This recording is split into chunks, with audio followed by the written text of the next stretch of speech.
Oh boy. It's come to this. It's come to this at last. A happy Valentine's Day to you all. I'm gonna spend it with my cats.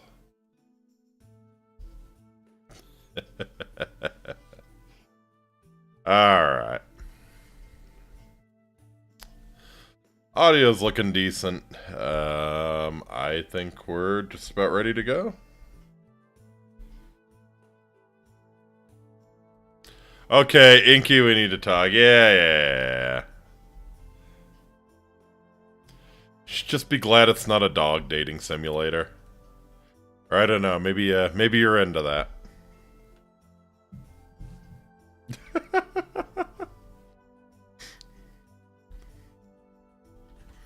Awe Abiki, my name is Faustus Marius Incitatus, the true consul of Rome, the favorite horse of the god Emperor Caligula. Wishing you a very fertile Valentine's Day. I preferred the Lupercalia, to be honest.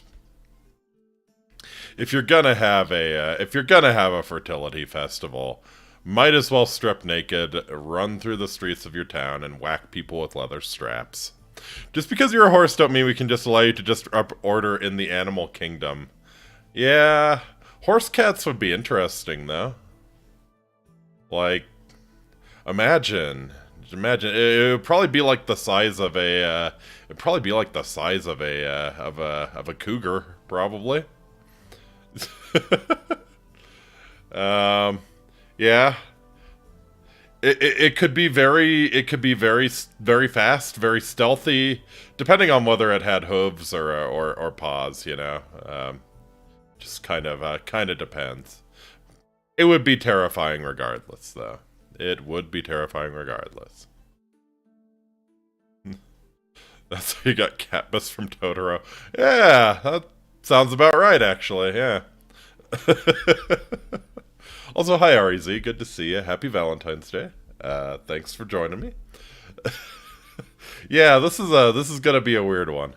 This is gonna be a weird one. You know me, I can't just be normal ever. So yeah, we're gonna be checking out Purrfect Date, the dating simulator for people who really love cats, who are real deep into the toxoplasmosis, you know. You not only like the smell of them, you want to take it further. Toxoplasmosis is fascinating, by the way. You should read up on it if you haven't. It's mind control. It's actual mind control. So if you don't know, toxoplasmosis is a disease that cats carry, and it's primarily in their urine. And the really fascinating thing is humans can get it, but it's designed for mice. Nerd, yeah. It's designed for mice, and what it makes them do, it actually alters the chemistry in their brain to make them really like the smell of cat piss. Like it's irresistible. Makes the smell of cat piss irresistible. So of course they're drawn to areas where there's cat piss, which means they're drawn to areas where there are cats, and then the cats eat them. Humans can get it too. And it also makes the smell of cat piss a lot more bearable. Actually makes some people like the smell of cat piss, so works on humans too. To the point that it's apparently really common in like continental Europe, like Western Europe, France in particular. To the point that certain wines in France have unironically been praised for having a hint of cat piss. A positive thing. Actually pretty horrifying, like the fungal spore that eats ant brains. Yes, yeah, it's fascinating. Like, we think that, you know, like zombie diseases or whatever, like diseases that can control your mind to that extent are science fiction, but, or horror, but, nope, toxoplasmosis. Anyways, Let's get started. Let's get this shit show on the road. Let's kick the cat into gear. Oh yeah. Let me know if the BGM's too loud, but I think I have it. On my monitors, it looks pretty decent at least. Alright. Welcome to Purrfect Date. Progress the story by hitting either the space or enter buttons. Alternatively, compress the story by left-clicking here.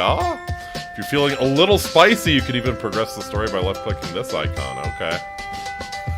I love how... You know it's a visual novel when half of the tutorial is just how to progress the story. 3 different buttons you can press to achieve the same thing. Rest to restore your health. Running out of hearts may have consequences. Finishing 3 research events will result in the completion of your contract, ending your current chapter, so make sure you've done everything you want before finishing your research for the professor. Okay, so these are, cybernetically enhanced cat. Everyone get your bleach ready, yep. Keep an eye out for anything odd. I think I found it. It's called Purrfect Date. It's pretty fucking odd. Curiosity may have killed the cat, but it might lead you to some fun extras. Okay. Okay. Well, let's begin, shall we? Let's chase the yarn ball of love. Alright. Percent of total game scene. 18 endings! Wow, 0 secrets found. Alright, new game. Aha! God, oh no, they all soy face! They all soy face when you mouse over them! Sure.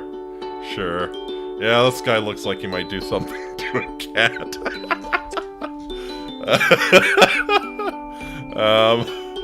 Alright. Trying to think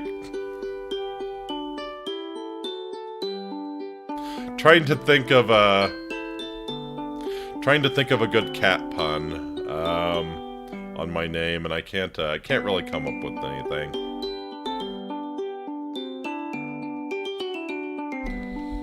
Let's see, do you allow dashes? No.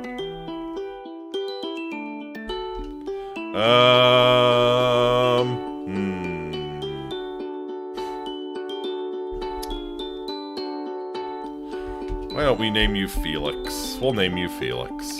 I'm feeling lucky.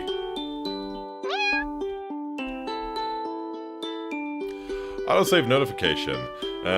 Don't turn off the game while it is saving, or the cats will fuck everything. I'm an angel and I accept, I'm a devil and I reject.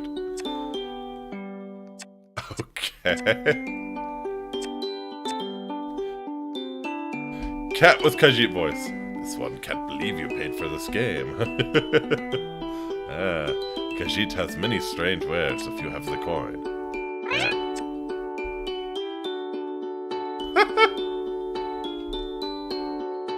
That's an autosave. That's an autosave.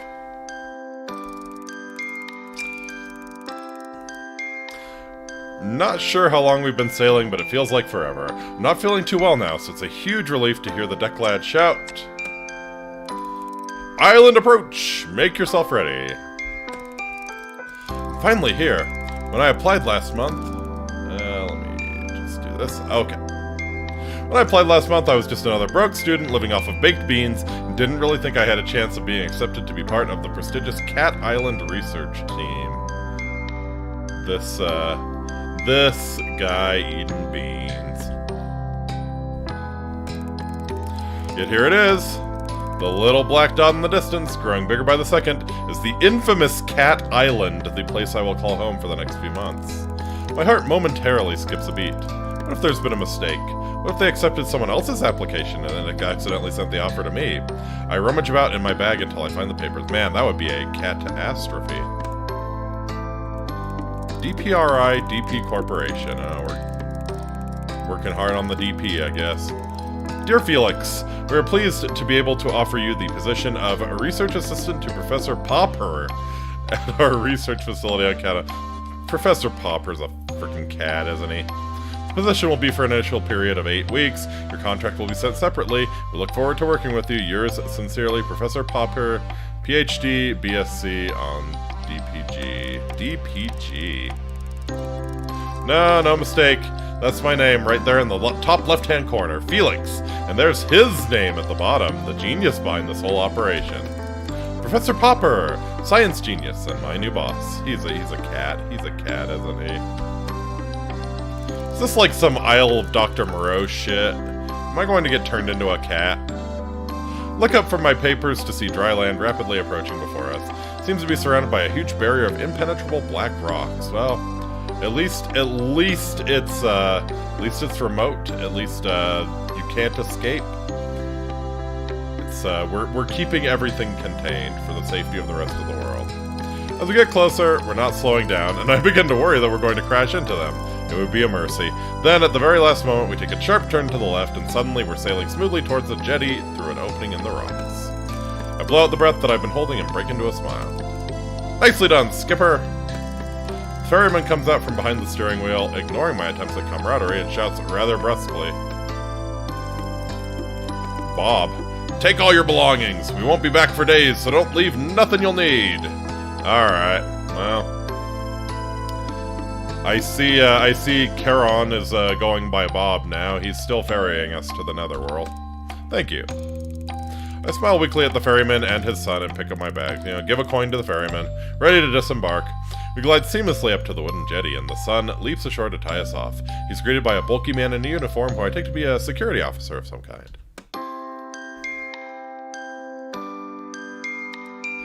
Joe. Joe Mama? Sir. Caught you a mouse. What? And then he laughs loudly as though he said the funniest thing he's ever heard. It's very disconcerting. The security guard remains surly and turns his attention to me. So this is what you do, ferryman? Bring people to an island to date cats. Yeah, apparently so. It's a living. It's a living. Oh, I see. We're the mouse. Aha. Let's be having you then. How literally are we talking here? He holds out his large hand, which I assume is an offer to help me off the boat.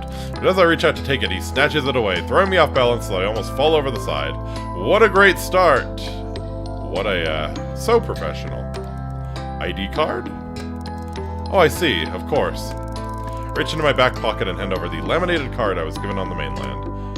You're really gonna shove him into the water, almost, because he didn't present his ID right away. Felix, date issued 1/1/17. Okay. Game is set, the pre-toxoplasmosis pandemic. Okay. Can't do anything with that, so sure. Oh dear.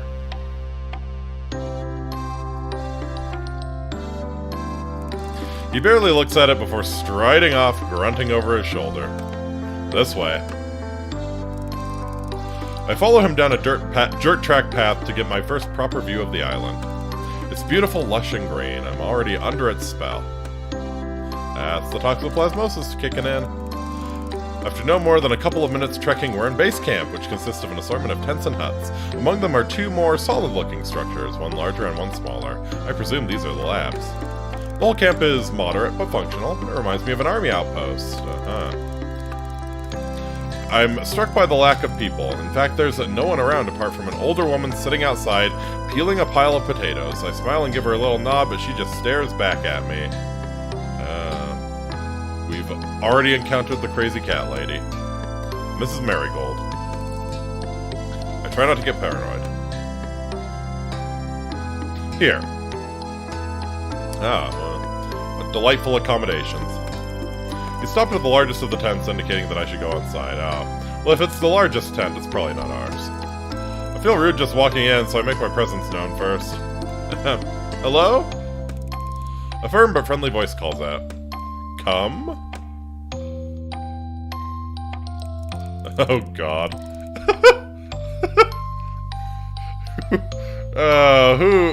Who does this remind me of? This is some English comedian. With the gap in his teeth. Fuck. Who does this remind me of? He's not one of the Monty Python guys, is he? Oh, man. Sir, it's an honor to meet you. Yes, yes, you must be Felix. Come on in, my dear. Glad to have you on board. Good journey? Well, long. Yes, indeed, we're rather tucked away here. Let me offer you some refreshment. Water? Coffee? Something stronger, perhaps? Whiskey?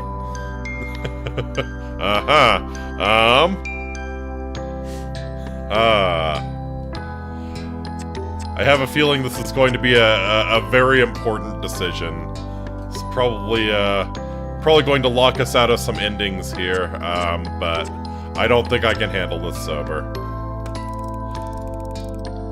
If you're having one, it would be rude to let you drink whiskey on your own. Jolly good! I can tell you and I are going to get along famously. Takes a swig from the bottle and passes it to me. I try not to show my self-consciousness and surreptitiously wipe the neck with my sleeve before taking a modest... Excuse me. Yeah, I've had a little bit of a cough the past few days.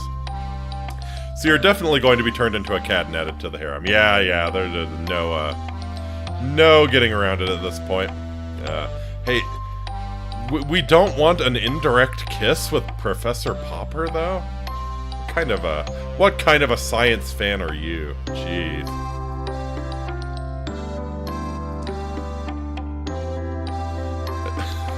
Take a modest sip. Okay. It'll take you a while to find your way around and discover how it all works, so for today, I thought I would just get you kitted out. Maybe introduce you to some of the locals. The cats, that is. I believe you already met most of the human locals. Wow, okay. So it's security guy and Mrs. Marigold. There were more, but our research is progressing swimmingly, I do say so, my chap. I can't... I've never been able to do a good English accent. I've only met the ferryman and the security guard who brought me here. Yes, that's about it. Well, and then Miss Marigold. And the lady outside? Ah, Mrs. Marigold.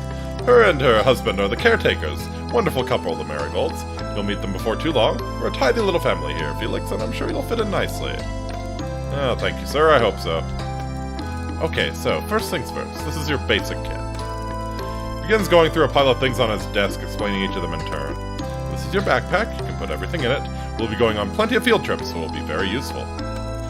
As will your own water bottle. Oh, what? I can't do more indirect kisses with you? Can we share a water bottle? Some disinfectant hand spray. Ah, these are heavy-duty reinforced gloves, which are essential when tagging cats out in the wild. That's what you call it, tagging. Okay. Tagging some fine pussy. Don't want any scratches from felines we don't know now, do we? Only the ones we know. They can hurt me as much as they please. I suppose not. Shove each item into my new backpack as he gives them to me. Likewise, these goggles are to be brought along on all field trips. This slot here indicates to a small pile of what looks like laundry. His basic uniform, lab coats, masks, stethoscope, etc. Portable first aid kit, a camping knife with all tool attachments. Finally, and without doubt most importantly, this! It's the cat dex. Holds up something that looks a lot like a mobile phone, except it clearly isn't one. This is your catalog! Oh no! Catalog?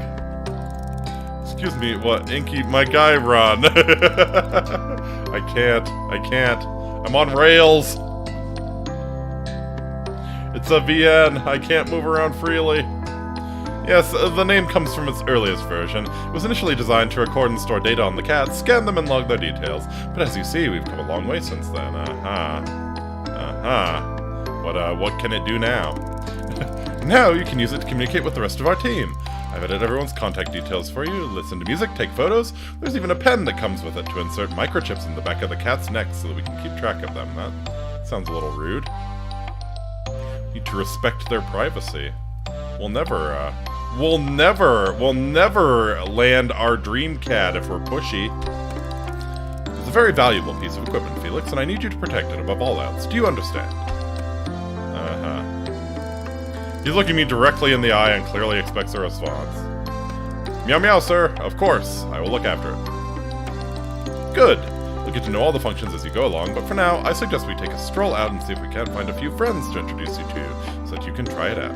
Wonderful. He hands me the gadget. I feel a bit nervous taking charge of it, but also really keen to have a go. Really keen to have a go. We shall see. Yeah, that cat looks keen to have a go. We head down to the beach, the professor explaining things as we go. The mixture of terrain on Cat Island is quite unique. Even in such a relatively small area, you'll find forests, mountains, jungle, beaches, woodland, all of these different geological and ecological zones in one place. It really is most remarkable. Fascinating, good sir. It certainly is. Even the lack of wildlife is, in itself, quite remarkable. If there's no wildlife, what do the cats eat? What do you mean, Professor? Well, put simply, there's a type of force field that surrounds the island, disallowing anything to enter. You mean literally anything? Absolutely. No birds, fish, or creatures of any kind can penetrate it. What do the cats eat? Cats cannot be vegan! Cats cannot be vegan! Forgive my lack of intelligence on this subject, but, we're here? The professor lets out a disconcertingly loud laugh. Ah, I see what you mean. Well, there is of course one small break in this invisible wall, and that is where we built the jetty. Let's not get too bogged down in all this right now. What you do need to know is that basically the island is shaped like a peanut. He's picked up a nearby stick and draws a simple map in the sand. Gotcha. This, our end of the island, is very well known to us now. We've been researching here for many years. If you go on the wrong side of the island, though, you will be shanked to death by feral Khajiit. Fiending for their skooma fix. The other end is not so familiar to us. We've encountered difficulties that have hindered our progress in the region. Feral Khajiit. What type of difficulties, Professor? Well, we're not as sure as we'd like to be, but what I can tell you is that the environment has an adverse effect upon humans, including nausea at the very least. The toxoplasmosis is strong. And at the worst? Fainting, migraines, possible nerve damage. Damn. Cats deploying nerve agents to keep you the fuck away. You know. As sweet as your cat is, it would not hesitate to throw some tear gas at you to get you to fuck off when you're being annoying. As I say, it's best to keep away, but let's not go into all that now, my dear. Well, he's very friendly. You've had a long day. For now, let's just say that we refer to the far end of the island as the danger zone, with good reason. Yeah! One day, Professor Popper, I will build a highway there.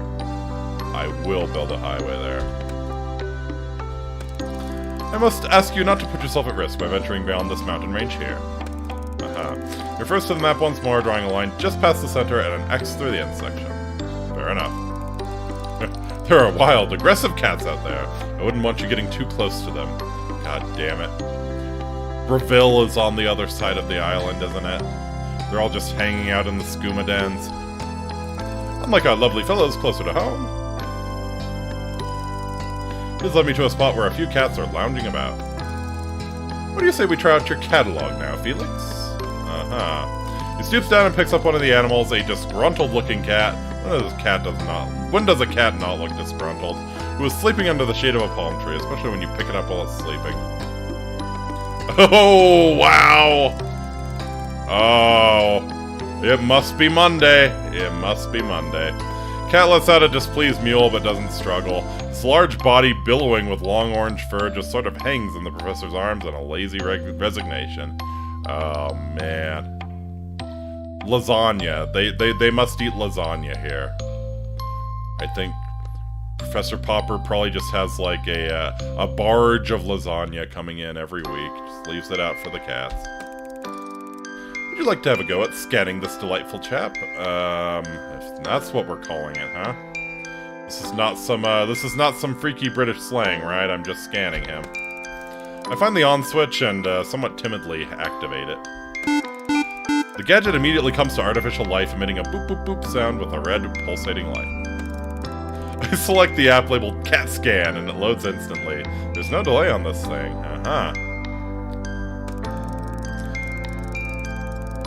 So, no terabytes of furry porn downloaded to the catalog yet. Professor holds the cat towards me with arms outstretched. I'm sure he said the scanning chip is implanted into the back of the neck somewhere, but it's difficult to find this one's neck amidst the thick cloud of fur. I mean, I have to imagine this one has a microchip already, no? I blow to make a parting and press the catalog to a scan. It's a bit like scanning groceries in the supermarket where I used to work. That should do it. And he plops the Marmalade Tom back into the shade. Sure enough, upon withdrawal, I find the cat has been successfully scanned. Meow. Floofy butt. Okay. I know the feeling, Floofy butt. I know the feeling. Floofy butt. Name, Floofy butt. Gender, male. Age, 10 years, 4 months. Oh, he's kind of on the older side. Breed, red tabby Persian. Eye color, red. Very nice. Amazing! Clever, isn't it? Large part of your job here will be to tag and scan the cats, such as Mr. Fluffybutt here. But it looks like you'll have no problems at all in that area. Excellent work, Felix. Thank you, sir. Can't wait to get started. Why don't you get a bit more practice with the catalog and scan the rest of them while we're here? These 5 spend a lot of time together. You're like a little family, aren't you? Oh, yes, you are. A little family who came here on vacation and decided they would never leave. Professor seems to be a genuine cat lover like me. I think we're going to get on great. Yeah. He really loves the cats. Okay, here goes. No help this time. Professor steps back. First cat I approach is very friendly, with beautiful calico markings. Comes towards me, already purring. Aww. Hey. Meow. Trixie! Calico American short hair. 3 years, 8 months. Eye color green. What a cutie. I like calicos. I do like calicos. Okay, I think we might have already found best girl. We'll see what she's like. Next is an elegant, sleek, hairless cat sitting gracefully in the sun. She doesn't pay me much attention and allows me to scan her with minimal fuss. Oh no! Snooty booty. Meow. Snooty booty, gender female, age 11 years, 1 month, breed Sphinx, eye color blue. God, Sphinx cats freak me out, man. They should not be. Fourth cat I approach is a noisy one. Meow, meow, meow, meow, meow, meow. McMurphy. Male, age 6 years, breed brown crossbreed, eye color green. And finally, the one I've deliberately put off until last. He's been skulking around the edges of the activity, eyeing me suspiciously as though he could pounce at any moment. Wow, he's really gonna let you approach him, huh? I laugh at myself, already projecting personalities onto these animals, Kibbles. Kibbles, gender male, age 3 years, white British long hair, okay. Eye color green.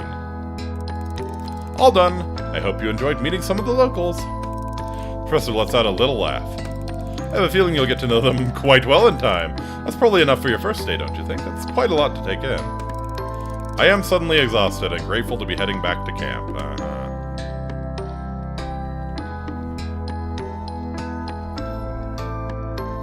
Okay, so when do they start talking to me? Do I get turned into a cat and that's how I can like communicate with the cats now? Or head trauma? It's one of the two. I'm either getting turned into a cat or I'm suffering serious head trauma. One of the two is going to allow me to just speak with these cats. It's quite late by the time I've unpacked and settled myself, but I want to write my journal entry before I sleep. I'm surprised at how chilly it is. I've pulled my sleeping bag right up to my chin, but I still feel goose pimples bloom over my arms. Shivering, I rub them to warm myself up. Makes me smile to think that this inherent reaction to the cold is what will be keeping my new feline friends warm tonight. Oh, okay, sure, yeah. My eyelids closed, thinking of cats and the island of the professor. Gotcha. Not that the cats are sleeping with you, just that that's how they stay warm in the cold. The world around me drifts away as I float up into a dream. You didn't write in your journal, silly. It's beginning! No, you leave the island, call the FBI, and tell them what the hell is going on. Nope, no escape now. No escape now. Not sure how long I've been asleep, but I wake with a violent jolt that leaves me sitting bolt upright. It's too dark to see anything, but I hear a rustling, then a strange electronic noise, one that in my sleepy confusion I can't place right away. Ah, yes. It's the Catinator. Unless that guy can make anime-like monster girls, then he needs to be stopped. maybe that's the ultimate goal, you know? What is it? He's breeding cat girls for domestic consumption. Boop, boop, boop. Aha! Oh, he's scanning us! That pervert is scanning us in our sleep! The catalog! Acting on instinct, I scramble to my feet and follow the noise out of the tent. I look around me, and my fears are confirmed when I catch a sight of a pulsing red light getting fainter in the direction of the forest. I snap into action, running it. No, I do not. I stay on my fucking tent. Barefoot, dressed in my pajamas, running at full speed into the forest in the dark of night. I mean, at this point, you deserve what's coming to you. I must be crazy. Yes, you must. The words of Professor Popper are ringing in my ears. I need you protected above all else. My legs are trembling beneath me. I stop, feeling my heartbeat heavy throughout my body. I wheeze in and out, my breath billowing in front of me in white puffs. Oh, God. Welcome to cat hell. I shouldn't feel like this. Why am I so dizzy?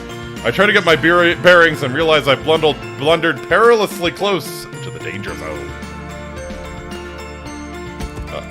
I can just make out the shapes of some large animals in front of me before my eyes close and I drop to my knees. Aha.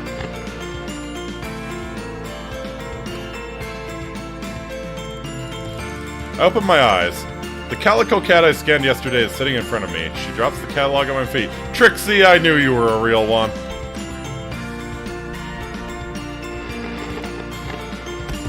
I pass out. Uh-huh.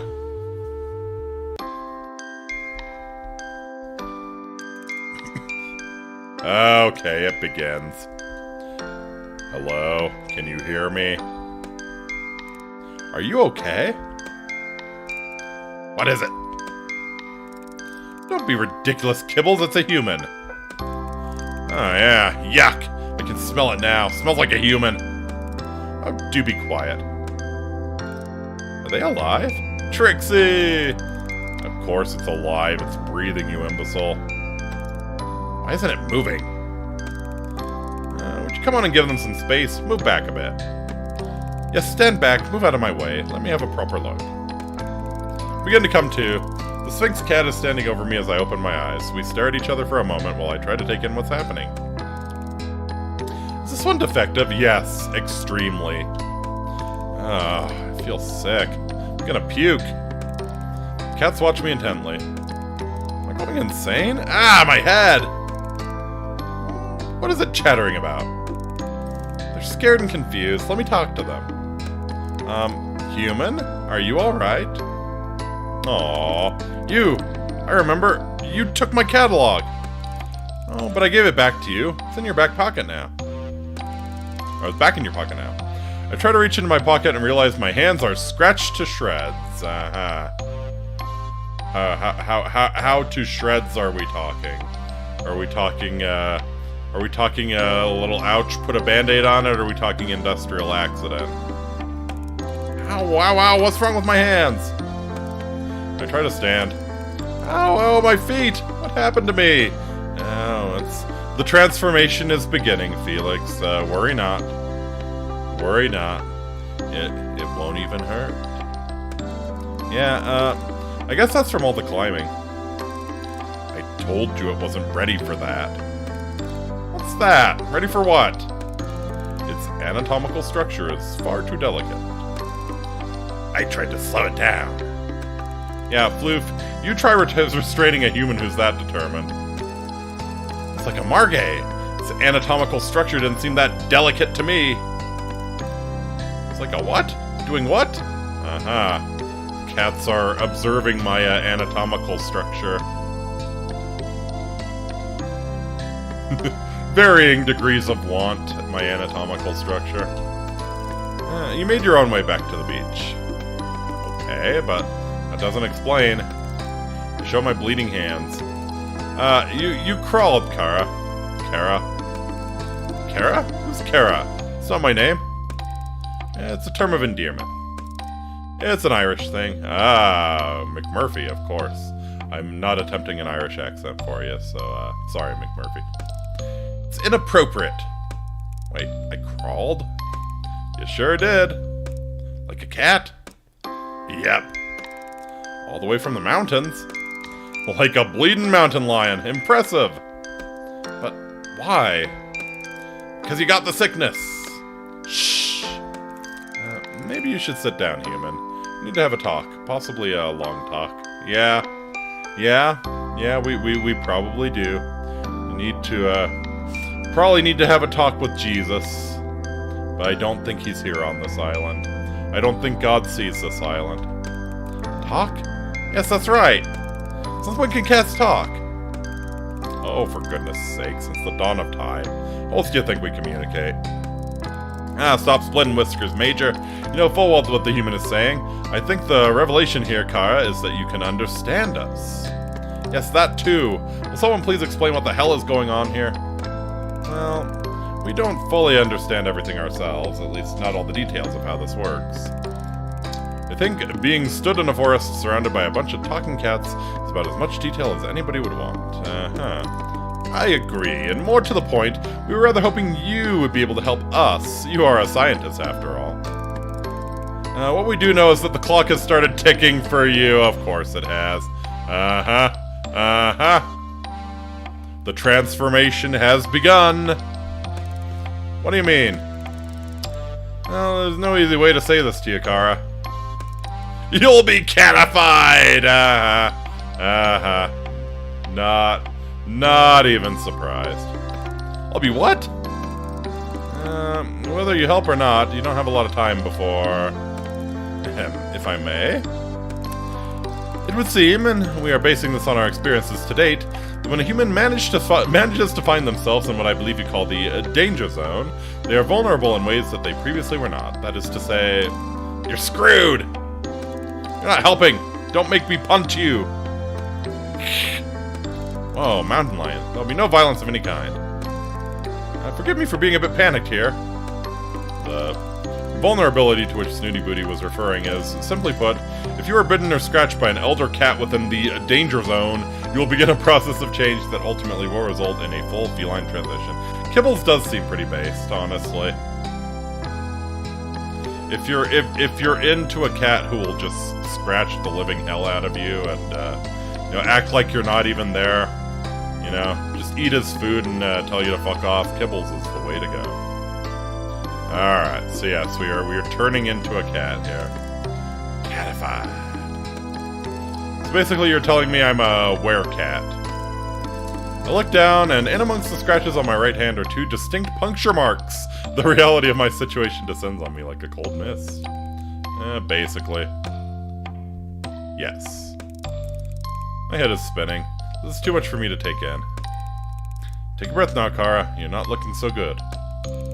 What? Have I started to change? Feel my head for ears, for everything seems to be normal. No. It just meant you're looking a bit shaky. Understandably so. McMurphy's kind of a bro, but yeah. Take a few deep, steady breaths and calm myself enough to say, okay, so why, how, what? Give me some data. What have you got so far? Look, we'll answer anything we can, but the truth is, we have more questions than answers ourselves. So, you said you need my help. What exactly would that entail? Well, finding our friends would be a start. The cats on this island, they're going missing. We don't know what's happening to them, but the body count is rising and we've hit a wall. A wall of ignorance, maybe. Really, how many times do I have to tell you? The Muellers are to blame. Muellers? Now, Floofy Butt, there's no name for name-calling. No need for name-calling. Now, speaking of name-calling, I'll remind you to call me Major, madame. Look, they can't help the way they are. It's the lack of breeding, you know? So I'm assuming all of these cats were humans at some point. Overbreeding, you ask me. Again, Muellers. They're the elder cats, the island originals. They can't speak the way we can, hence the derogatory term Muellers, I see. Now are they to blame exactly? Well, if I knew that, there would have been no need for this elaborate kidnapping. It's hardly proving to be a roaring success after all. Look, Kara, all we really know is that we are no longer safe on this island. The elders who live within the danger zone are hostile towards us. Not sure why, it's just always been that way. And now, because cats are being taken, nowhere else is safe either. You expect the occasional mishap. We live in an undomesticated world here, after all. But lately, cats have been disappearing almost every day. Wow. Even the last human we catified went missing. Oh boy. Sorry, what? Well, let's not open old wounds, Kibble. Yes, onwards and upwards. Well, first things first, this werecat thing. Catification. Transition. Whatever. How does it work? Time passes, then you transform into a cat. Yeah. It's a gradual process. Oh god. So yes, you turn into a Khajiit before becoming a full house cat. Wonderful. It's different for everyone, but you won't just turn overnight. The clock is ticking, however. First side effect of the transition is being able to understand us. Well, some of us. Not the elders, obviously. Not all the domestics, either. Then you have the whole heightened senses thing, the increased agility, the crazy body hair stuff. Let's not worry the human with all the details just yet. I assume there's an antidote. I am afraid you're going to be disappointed in that assumption. Hang on, you said there was someone else who'd put you in this position. Someone else who'd put into this position, gotcha. Well, let's hope you're a better bet than they were. Unfortunately, they weren't able to discover an antidote or get our friends back. I know where their notes are, though. Really? Well, to be fair, if you know Elder Scrolls lore, Khajiit can look human or even like normal house cats and still be powerful mages. True. True. I'm definitely interested to, I wouldn't be too broken up if Elder Scrolls 6 is in elsewhere. As long as they do it right. Trade. What do you want? Huh? You help us, I'll give you their progress reports. So what do you say, Kara? Will you help us? Yeah, they've kind of got me over a barrel here. Not much of a choice, really, is it? Afraid not. Okay, fine. So where do I start? Is there anything you can tell me that will help me track down your missing friends? No one listened to sense. Start with the Muellers, and I'll eat my hat if it doesn't end there, too. Don't mind him, he's set in his ways. We have every reason to believe the abductions take place in your part of the island. Yes, nowhere near the danger zone or the elders. That doesn't make much sense. I mean, they can certainly come down from the danger zone, I'm sure. Drag you there. But suppose nothing does around this place. My catalog starts beeping. What happens if I scan myself, I wonder? Oh, my alarm! I have to get to work! You run along now. We don't want you arousing suspicions with your people. You can meet with us later. I'll make sure those reports are in your tent before this evening. Alright, Kibbles. Thanks. Thanks, Kara. You're 1 in a million. I imagine the odds are far greater than that, given your new health status. Go! And thanks from all of us. Wonder what the professor would think of this. After a rather painful journey, I'm very grateful to finally limp into camp. I've just enough time to get myself tidied up for work and I'm about to peel off my filthy pajamas when I hear my catalog beeping. I have a message, but I can't tell who it's from. It's not from any of the contacts that Professor Popper programmed into it. In fact, there's no contact information at all. Unknown numbers. Are you sure it is wise to trust everyone? Anyone? What on earth does that mean? Who is this? New phone, who dis? There's a lot you don't know. Think carefully about who you can confide in. Yeah, okay. Okay. So I think this is, might be warning you against, sharing too much with the professor. Before I can think of a reply, the messages are gone, and my catalog has no record of them. I don't have any time to think about this right now. I need to get ready. As soon as I'm presentable, I head over to the lab. I'm 10 minutes late. Doesn't give a good impression on my first morning. Ah, Felix, good to see you. I was beginning to worry. Did you oversleep on your first day? I'm terribly sorry, sir. I think the traveling and all the excitement of yesterday. I take punctuality very seriously. He cuts across my apology. Not to worry. It's perfectly understandable. You'll find I'm quite relaxed about most things. As long as you get the work done, I don't much mind what hours you keep. Well, thank you, sir. So, shall we get started? Oh my goodness, what on earth happened to you? I was looking at the scratches all over my hands. Oh, I fell and tried to save myself by grabbing onto a bush.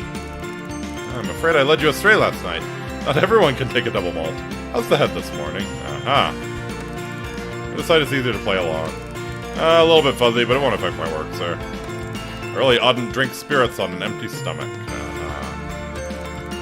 We have to get those hands sorted out, though. They look pretty nasty to me. He goes to the tall metal cabinet in the corner, takes out a bottle and some cotton wool, begins cleaning and tending to my hands while he talks. For today, I'd like you to help me with a few tasks around the lab to get the hang of things, but from tomorrow, I'll let you make your own choices about how best to carve up your time. Of course, you are primarily here to carry out your job as my research assistant. However, try to make the most of your time on the island. Once your work is completed, we'll be saying goodbye. This really is a once-in-a-lifetime opportunity, so don't waste it all in the lab. Naturally, I need your help around here, but I'd also like you to get your hands dirty with some field work. Wonderful. Make sure you spend time exploring the island. It's a beautiful place, and there's a lot to see. I know I'm not at all consistent with his accent, so just bear with me. Bear with me. Take the time to get to know the cats. A full understanding of their behavior is crucial to our research, okay? Good hint. There's plenty to see and do. However, you must be careful not to overwork. Take regular rest and relaxation. We don't want you to burn yourself out now, do we? We'll try to get the balance right. That's the spirit. So there you are. It's done a first-class job on my wounds, and they aren't bothering me nearly as much. Spend the rest of the day with the professor, getting to know how the various pieces of equipment in the lab work, finding out where everything is, and learning some of the basic duties I will be performing routinely. By the end of the day, I am exhausted. I make my way to my tent. Well, let's see if Kibbles came through. I'm about to flop down on my bed when I see a package poking out from underneath it. It's the reports that Kibbles promised to deliver. The cats were right. The previous person barely made a start on producing an antidote. I'm gutted and worried. What if I can't do any better? Will I just turn into a cat? Yeah, that seems to be the stakes here. I decide that's not an option and resolve to get going on my own research into it tomorrow. My instincts tell me that the cats will be a good starting point. I have a feeling they know a lot more than they're prepared to tell me. I need to gain their trust and see if I can't get them to open up a bit. I'm sure I'll make more progress if I focus on one at a time. I'm optimistic that one-to-one sharing will prove fruitful. It's a small glimmer of hope. Tonight, I'm not fit for anything. I can barely even write in my journal before I fall asleep. Fair enough. First morning of waking up on the island. So excited to discover what the day will bring. Should I jump straight into lab research? Or maybe it would be wise to start investigating a way to help these cats and find a cure for myself. Perhaps a good starting point would be getting to know the cats a little better on a one-to-one basis. Okay.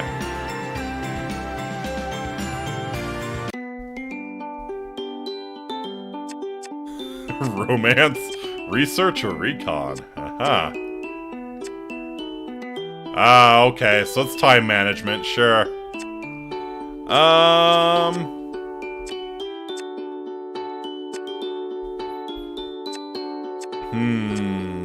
Yeah, sure, let's get to know the cats. Which cat should I date?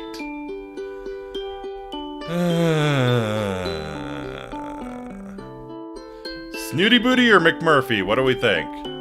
What do we think?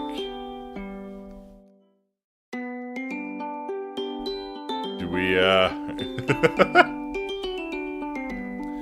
least, you know, like, the hairless ones are pretty clean, right? Snooty. Yeah, I'm kind of leaning towards Snooty, too. McMurphy's nice, though. Aww. Yeah, I don't think she's gonna actually be that happy to see us, but sure. Let's hang out with Snooty Booty.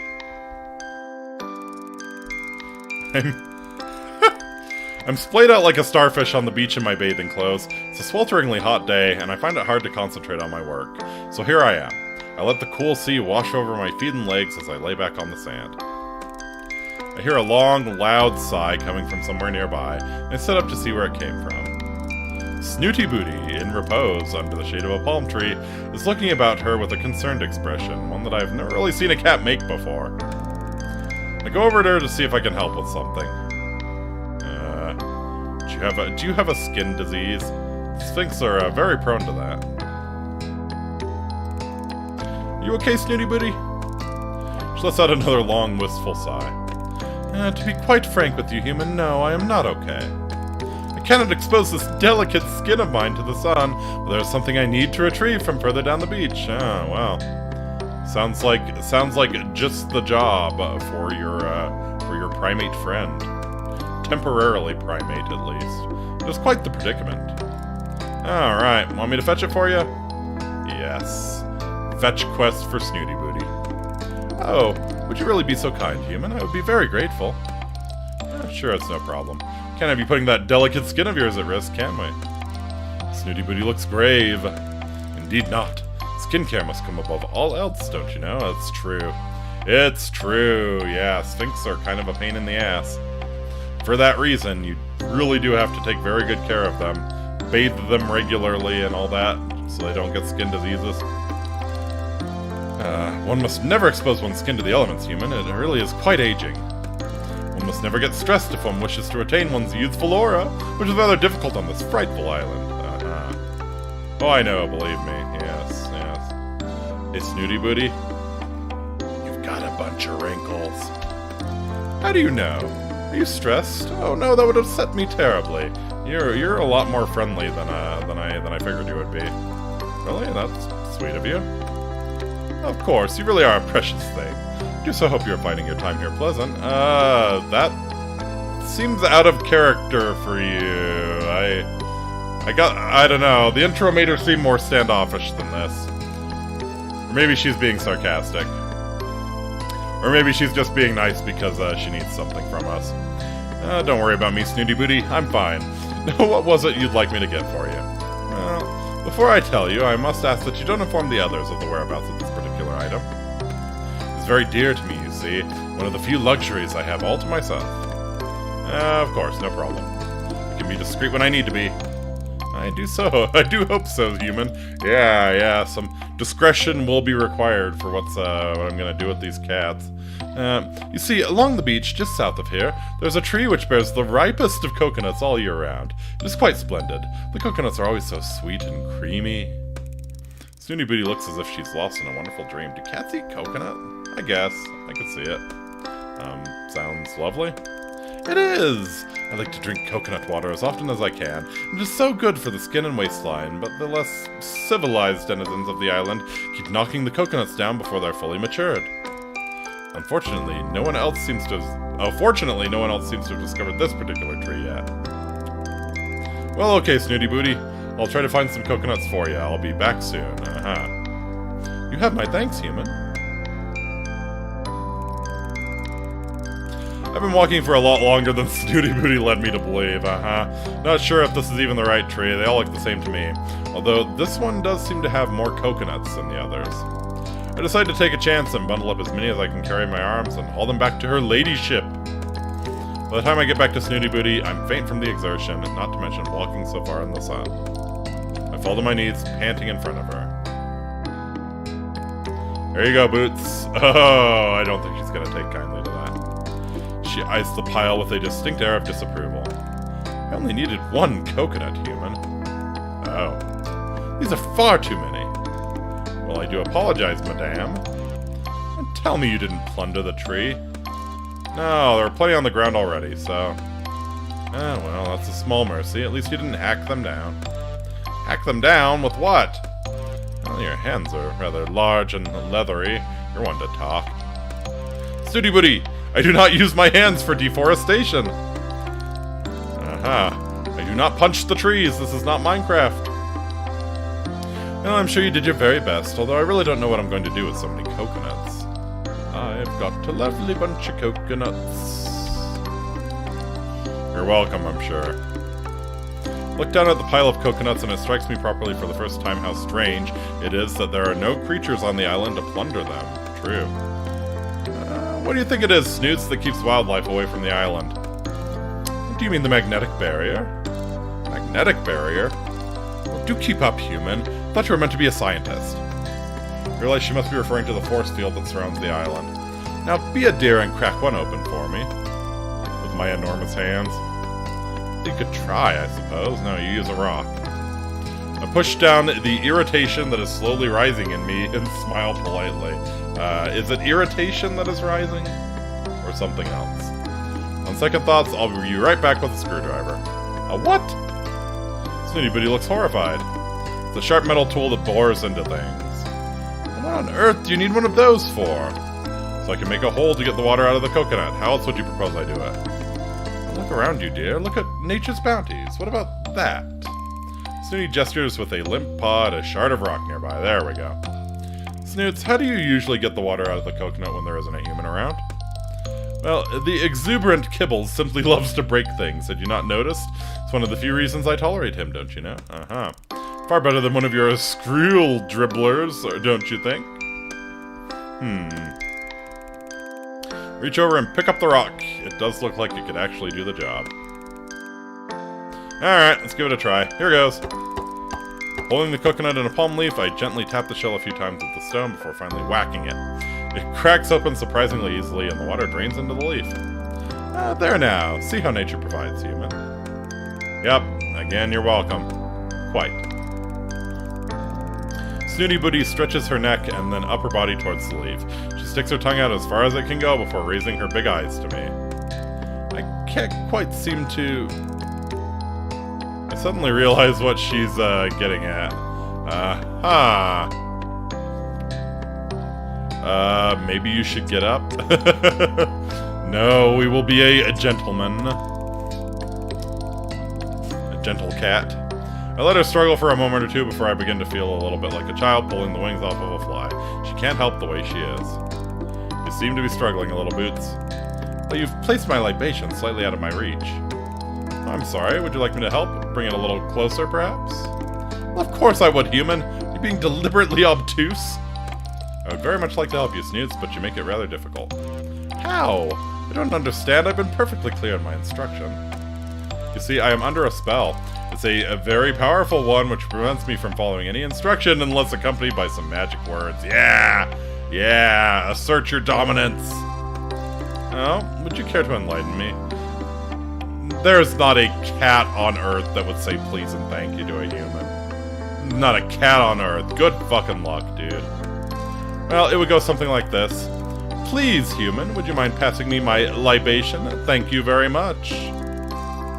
There's a pause during which I'm not really sure what Snooty Booty is thinking. Suddenly, the Sphinx erupts into peals of laughter. I seem to have forgotten my manners. Please do be so kind, human. I would be most obliged. Oh, go on, then. Nudge the leaf closer to her, and she delicately laughs at it. I truly am indebted. Many thanks. Looks delicious. Well, we have plenty of other coconuts, if you would like one. You know, searching for those coconuts was thirsty work. You have plenty of other ones. I'm sure it was. She's still lapping at the water. Oh, my throat's a bit scratchy, especially in this heat. Snooty Booty finally comes up for air. Quite. That's the beauty of the coconut, you see. So hydrating and most palatable, too. Really ought to try it sometime. Look down at the now dry palm leaf. Yeah, that's a good idea, Boots. And the very best thing after drinking coconut water is to curl up and have a nap, you know. Beauty sleep is most important. Was that so? Indeed, human. Suppose you have other things to do now. Oh, well. Snooty Booty yawns and closes her eyes. Typical cat behavior. Suppose I do. Sweet dreams, princess. She snores softly in reply. Aww. Okay, yeah. Not what I was expecting from Snooty Booty. She's, not as awful. Not as awful as I thought. It's research or recon? Antidote 1.4%. Let's do research.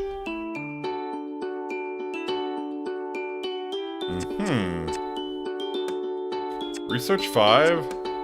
A slow day today. I've only got to organize a few samples from previous field trips.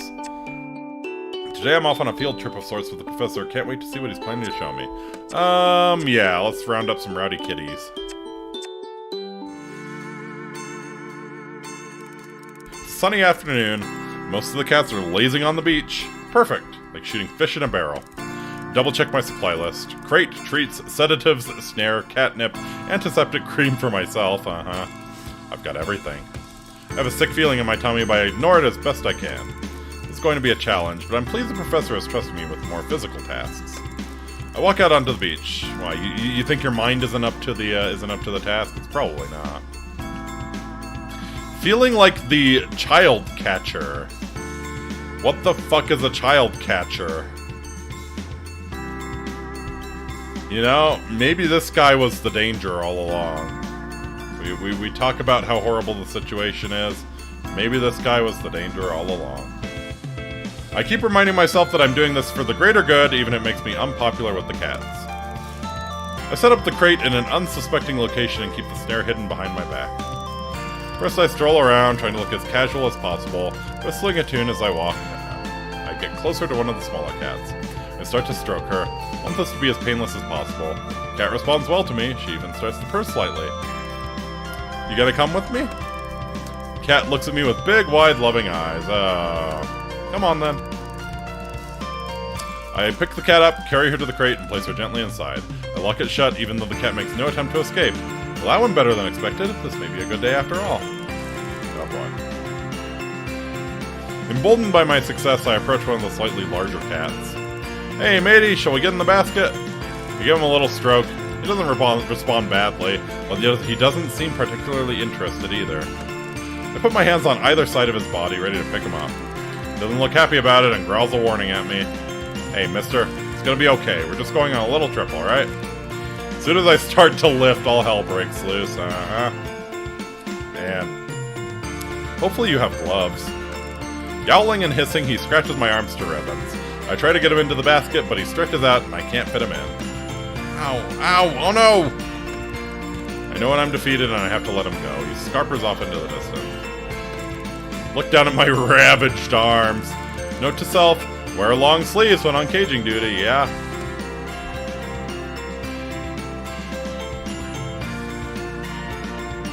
Fair enough, fair enough. Okay. 2.8% of the antidote done.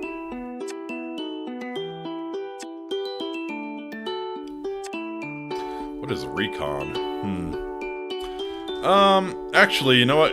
Give me a couple minutes. I think I'm gonna go get some water, because my voice is kind of giving out. So I will be right back. Yeah, we could leave it on this. We'll leave it on this. We'll leave it on this page.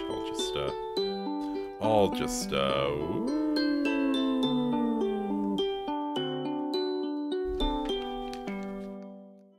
be right back.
Hello, hello. Okay.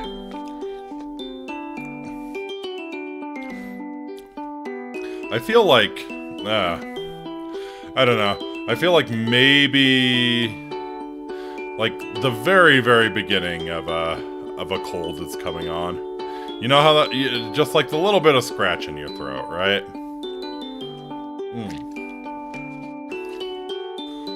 Hopefully I'm not right. Hopefully it clears up real quick. But yeah, kind of feeling like that. So, don't know how long I'll be able to go for tonight, but we will do our best. We will do our best to figure out the mystery of the cat island here. Let's do recon. Let's see what that's about. Recon 4 and Recon 10. Security guard I met when I arrived might be a good lead. Time for a bit of interrogation work. Yeah, I'm sure that's gonna go well. Strange message in the middle of the night. Doesn't anyone on this island sleep? No, they're cats. 3 a.m. is prime time for zoomies. Yeah, okay, I'm intrigued.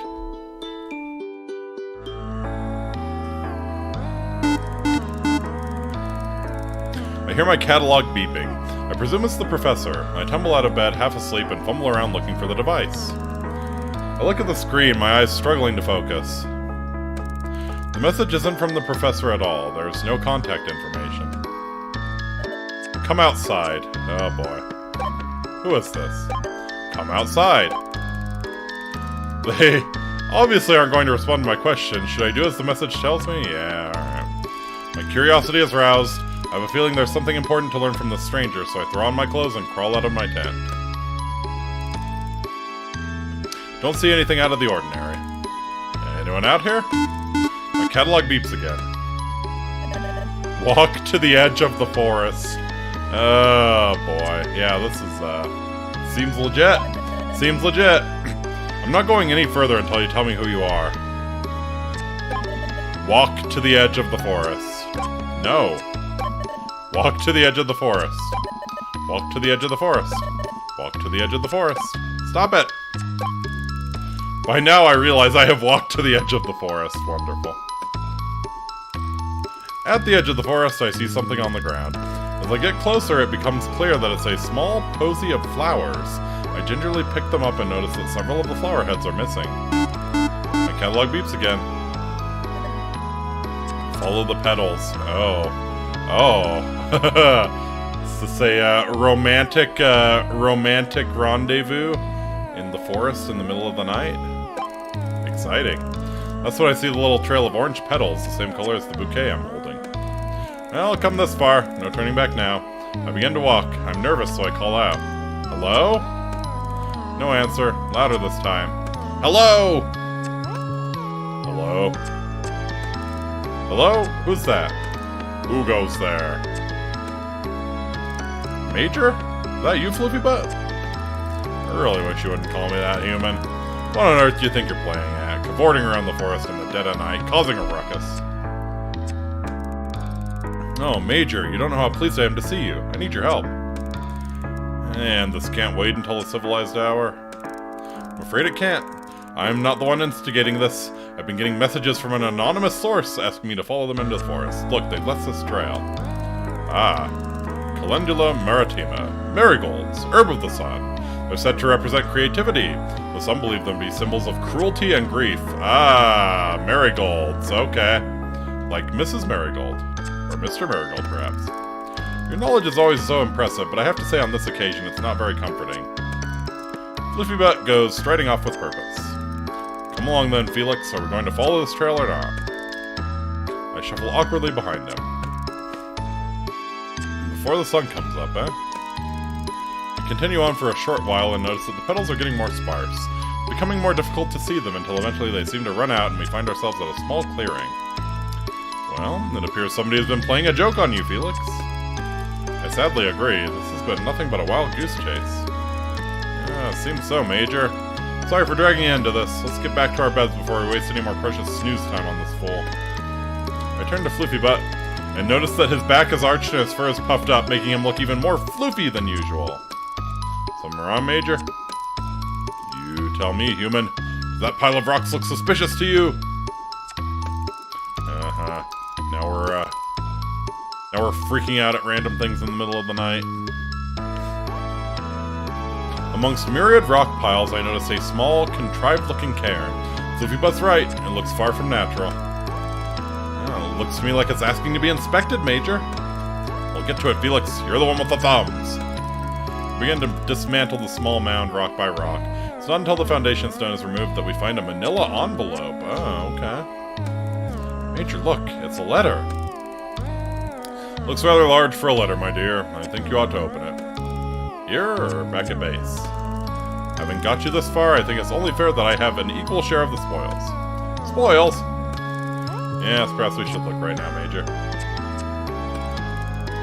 As I'm speaking, I've torn into the envelope. Well, out with it. Looks like drawings? What sort of drawings? I'm not sure, but they look quite old, antique even.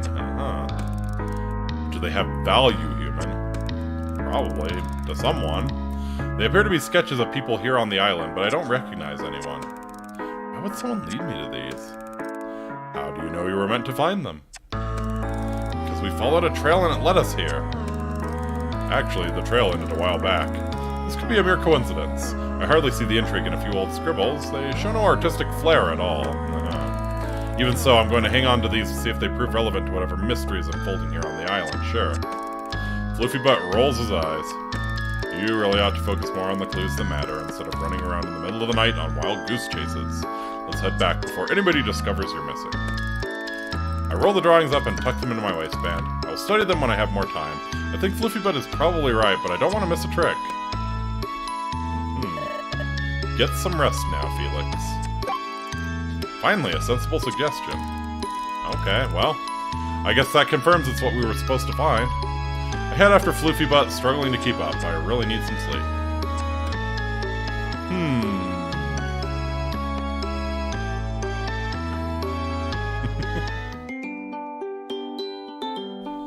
Okay. Well... If I run out of hearts... Do bad things happen if I run out of hearts, or do bad things happen if I try to work with no hearts? Let's find out. You're looking a little tired. Aha! You only have one heart remaining. If you choose to continue, it could have negative consequences. You can restore hearts by choosing rest. Thank you! Thank you. Alright.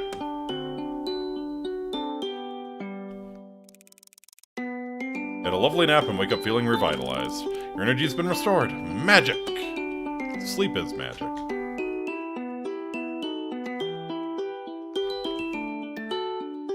Alright.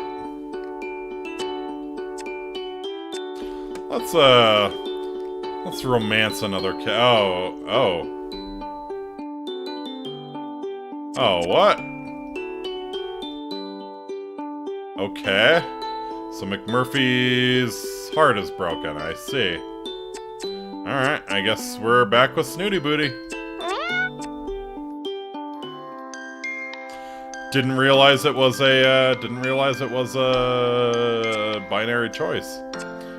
Snooty Booty, Snoots. I've been searching for the Sphinx for what feels like ages.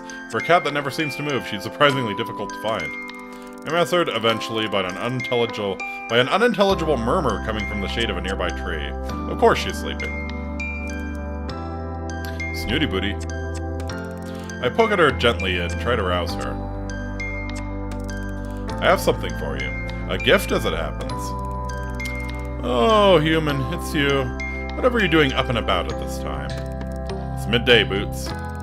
Snooty stares at me uncomprehendingly. I have an hour for lunch and I came to spend it with you, but if it's not a convenient time, I can always find something else to do. Wait, you mentioned a gift? Oh yeah, we know how to get Snooty Booty interested. Well, yes, I suppose. I had the idea when you were drinking from the coconut I fetched for you the other day. I took some of the remaining coconuts over to the lab and cooked up some coconut oil. Snooty Booty opens her mouth wide. I sit awkwardly, staring at her, unsure what exactly she's doing. She's smelling. Well, I'm ready to break my fast, human. It's hard sometimes to know whether to laugh or spit with the spoiled feline. No, Boots, this isn't for eating. You mentioned how good drinking coconut water is for you, so I thought you might like some coconut oil to rub into your skin. Keep you moisturized and youthful. Aha! Oh, getting an excuse for the rub down. Aren't you terribly clever? Terribly clever indeed. I can't help but blush. Snooty Booty rarely compliments anyone, so I feel honored. You may begin. Snooty Booty lolls onto her back, exposing her plump pink tummy to me. Oh, you want me to rub it in for you? Snooty Booty simply smiles in response. Yeah, how's she gonna do it? Well, a please wouldn't go amiss. Yes, well, I didn't want to make a fuss. I would prefer if you asked first. I sigh. There's not much point in arguing with Princess Snooty Booty. Please no. Please no. Yeah. I don't think she actually means to be rude. Sometimes she just doesn't seem to understand how to talk to people as equals. Because you are not her equal. I don't have the energy to deal with it today, but I make a note that at some point, she and I are going to have a little chat about etiquette. She's not going to give a shit. She's a cat, my dude. Please, may I rub this coconut oil into your skin? Yes, you may.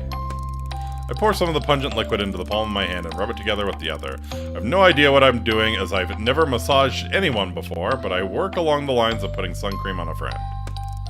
As I touch the warm, loose skin on Snooty's primordial pouch, I'm struck by how delicate she really is, and I try to be as gentle as possible. The primordial pouch. Every cat has that little, pouch. As long as they're not, like, terribly malnourished, yeah. Every cat develops that little pouch of fat, even if they're eating well, you know, even if their diet is good and they're not overweight, they will develop that little pouch of fat. Please, no more reading. Yeah. But the future refused to change. RZ.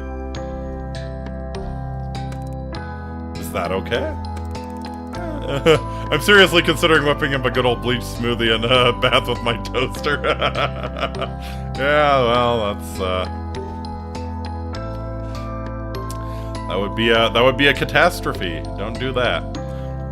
You're very skillful with your hands, human. Okay. I do so wish I had those thumb things. They seem so useful. Yeah, they're quite handy, to be honest, but paws are cool too. Well, glad you appreciate paws. You're going to wind up with them here pretty soon. Snooty Booty lazily inspects one of her paws. Do my paws next, will you? Snooty's skin is reacting well to the treatment and has become shiny and pliant. I see the good it's doing. I move on to massage her paws, but I'm quite taken aback by the length of her claws. Oh. Ooh, do we need to file Snooty Booty's claws? Oh, my boots. Your claws are really quite long. Don't you use a scratch post or anything? What? You know, something abrasive to file them on? Whatever for? It's part of being a cat, really? Stops them catching on things? I mean, she's out in the wild. She probably doesn't need a scratching post, assuming she's climbing up stuff, and yeah. The other two people watching are the CIA and FBI agents. And they're quite welcome. They're quite welcome. You know, this is a glowy, friendly stream. If they glow in the dark, it just means I can read better. Snooty Booty is peering at me with one judgmental eye open. Caught on what exactly? Oh, I don't know, Snoots. Don't worry about it. I'm sure it's fine. Oh no, do go on. I'm intrigued. You seem to be implying that there is a degree of neglect in my grooming. No, I most certainly am not. You are by far the most high-maintenance, highly groomed cat I've ever seen. In fact, you are the perfect example of a Sphinx, correct? What Sphinx? She's trying to get me to say perfect again. It's hard to keep my face straight. Absolutely perfect, Snoots. And you're an expert. Well, I wouldn't call myself that, but I have been reading up on Sphinx cats, and you have all of the characteristics of a pedigree. That's very sweet of you to say so. Remind me, what would those be? I hesitate for a moment, trying to remember what pause for thought listed as the top features to look for in a Sphinx. There was rather a lot of info, and I want to give her the best bits. No, let's be accurate. Well, let's see. Sphinx cats are well known for their strong, muscular physiques. Snooty Booty stares silently. She's obviously engrossed, so I continue. Which is counterbalanced by their little pot bellies. She shifts a little, stretching out her torso. And you're of the opinion that I fit this description? Perfectly! I noticed how cute your pot was when I was massaging oil into it. The texture, too. I recite the sentence word for word. Although saggy in appearance, the texture of the Sphinx is surprisingly firm and rubbery to the touch, not unlike a hot water bottle. She blinks slowly. I imagine this is so interesting for her. Yeah, real interesting. Also, because they don't have fur to soak up excess oils, they have a tendency to be greasy and need to be periodically patted down with a cloth. The manual goes into great detail about the very unique personality of the Sphinx. And I'm sure you remember every word of that, too. Absolutely! They're incredibly antisocial with other domesticated animals, yet extremely affectionate, even needy with humans, demanding attention at all times. Well, that's just ridiculous. Yeah, I know. The affectionate the affectionate part was a bit wide of the mark, but otherwise it's spot on. Oh yeah, I almost forgot. It said they grow patches of downy fur in the colder months. Is that true? Really? I didn't know that.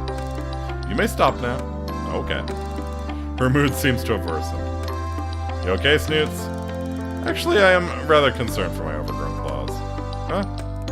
Well, there is little I can do about being a pot-bellied hot water bottle, but I can at least keep my claws neat.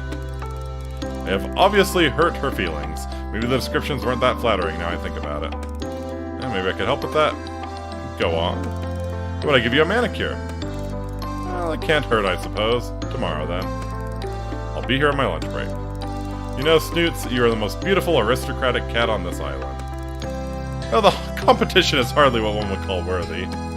Oh, I don't know. The elders can be quite fetching in the right light.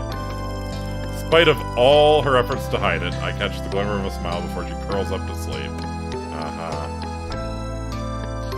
God, I can't believe I'm getting railroaded into the Sphinx cat.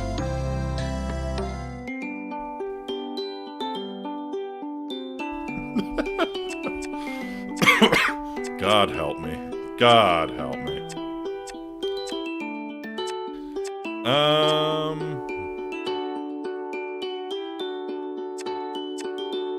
This is your punishment. Yeah. Yeah, that's fair. That's fair. Hey. Pot-bellied hot water bottle. Sounds like fun. Well, we did promise that we would be back to give her a manicure, so let's go back and hang out with Snooty Booty again. Shall we?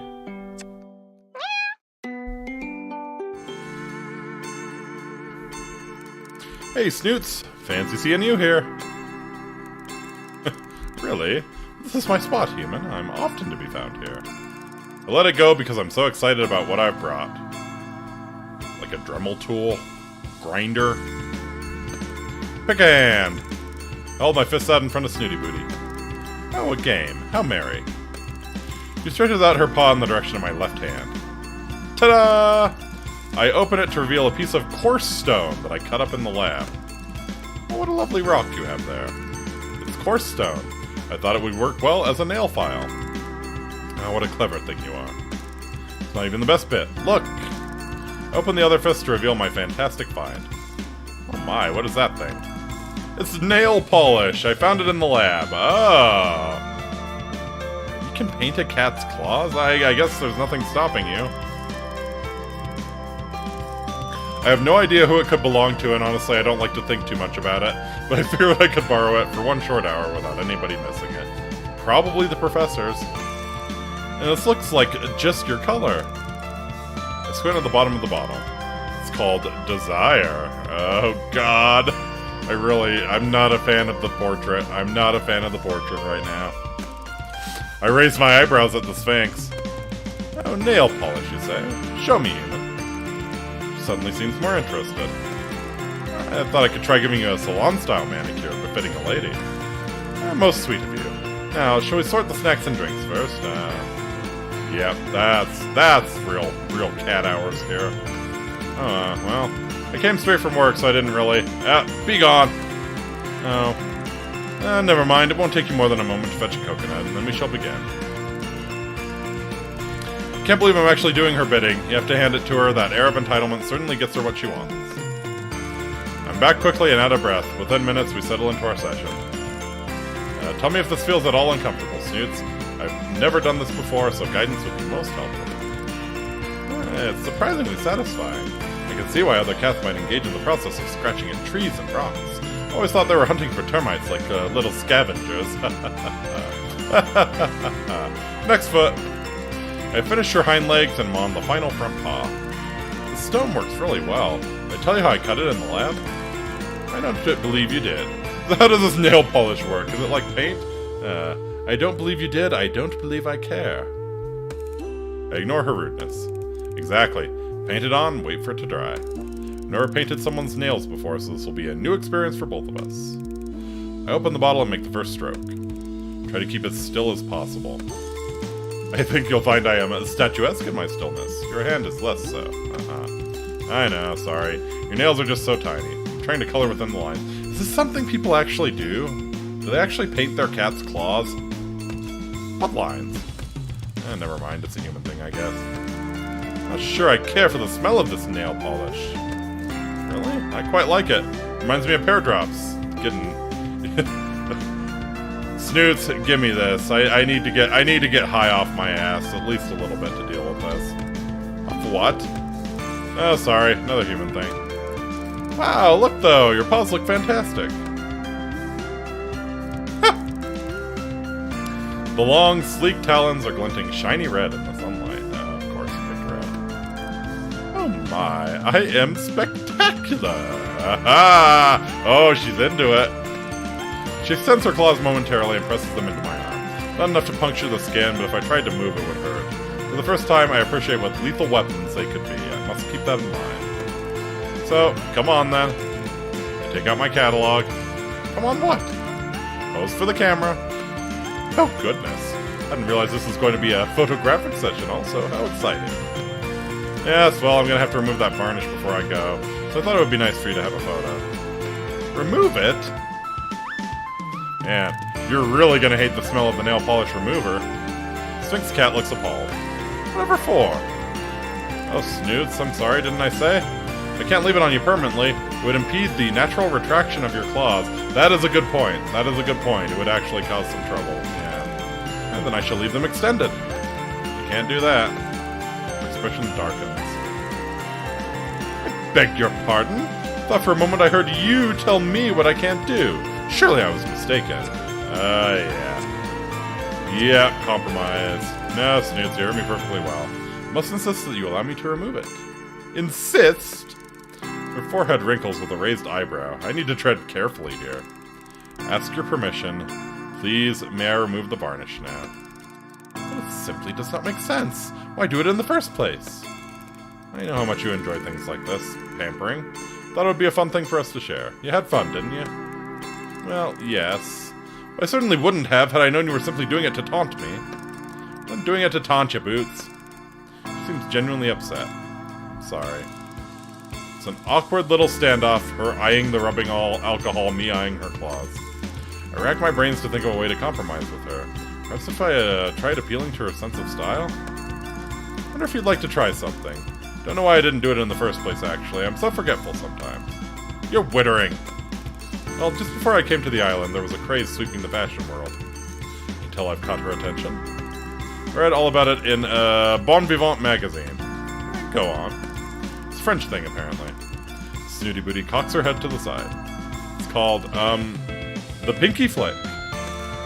Flesh Rosé.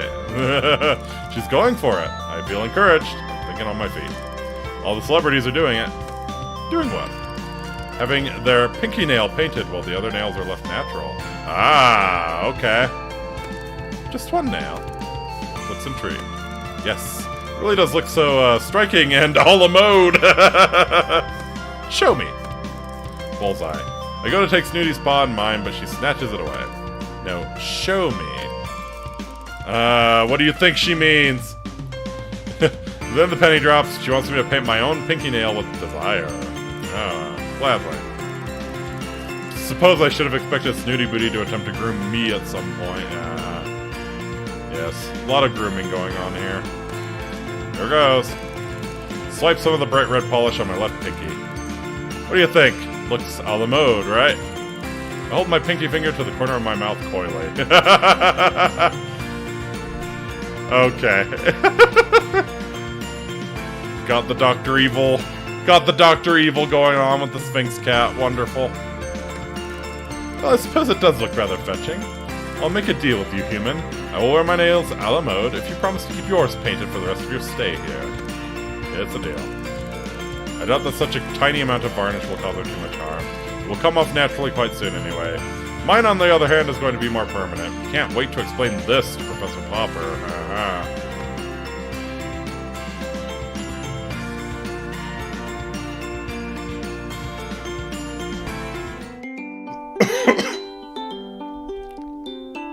Well then.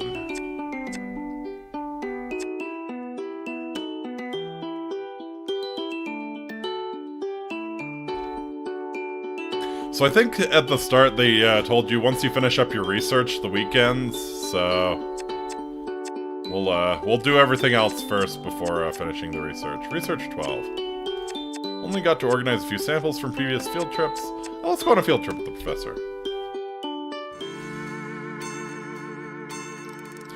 Professor Popper told me to be ready early and dressed for hiking, as we're doing field work this morning. I'm not sure that I have anything that would pass for hiking gear, to be honest.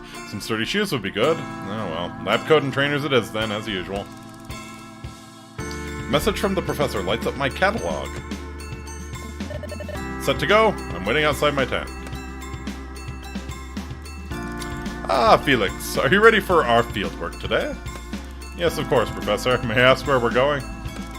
Somewhere I think you'll find very interesting. The danger zone. Professor hands me a backpack. Here, take this bag. It's very full, but surprisingly light. Popper has set off at a brisk pace, calling back to me over his shoulder. This way. I run to catch him up. After some serious walking, with me struggling to keep up, the professor stops abruptly and listens. Do you hear that? There's a distant sound of bubbling water. Ooh. Going to the cat onsen? We're almost there. Secretly, I'm relieved, as I don't think I could go much further. Just a little climbing. This reminds me of the job I had in archaeology. The guy who ran the surveys was a lot like this. Yeah. He had a little bit of a messed up sense of distance to a point where it became a meme. You know, he would say something's a mile away, and yeah, you're hiking half a day to get there. Climbing? Yeah, hiking, climbing. I hide my dismay. Where does he get his energy from? It's just at the top there. It's not as difficult to climb as it looks. You first. We were in front of an almost vertical rock face. Just copy me. He clambers up expertly. Of course he does. I managed to find a spot that will support my foot and start the climb.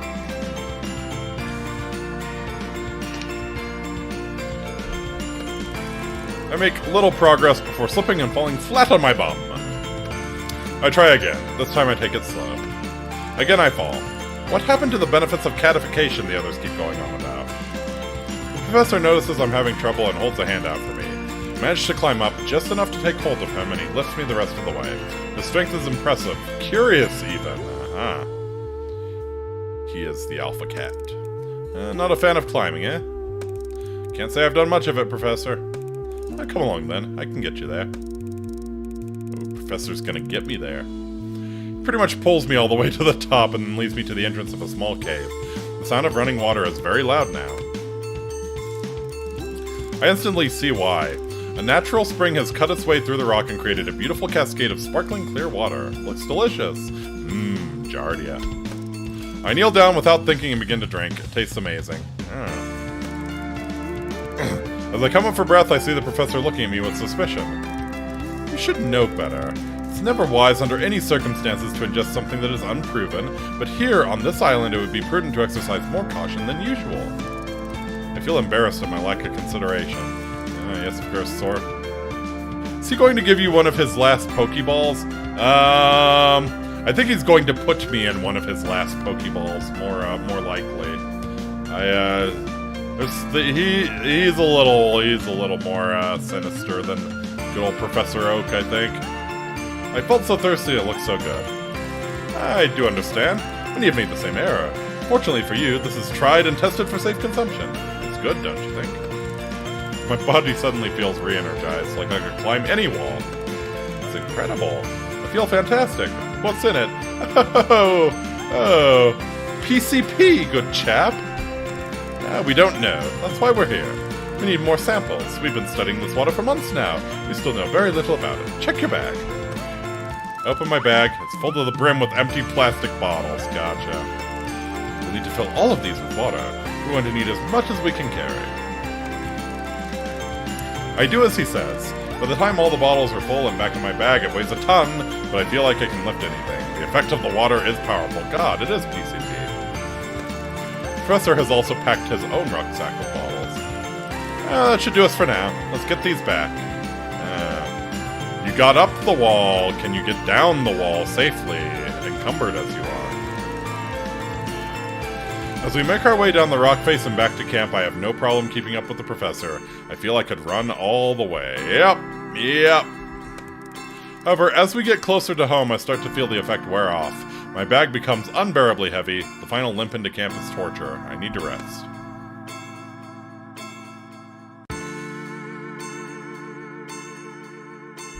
Fair enough. Alright, time to rest. Had a lovely nap, wake up feeling revitalized. Your energy's been restored, sure. Why is your guys not even the slightest suspicious and just say no?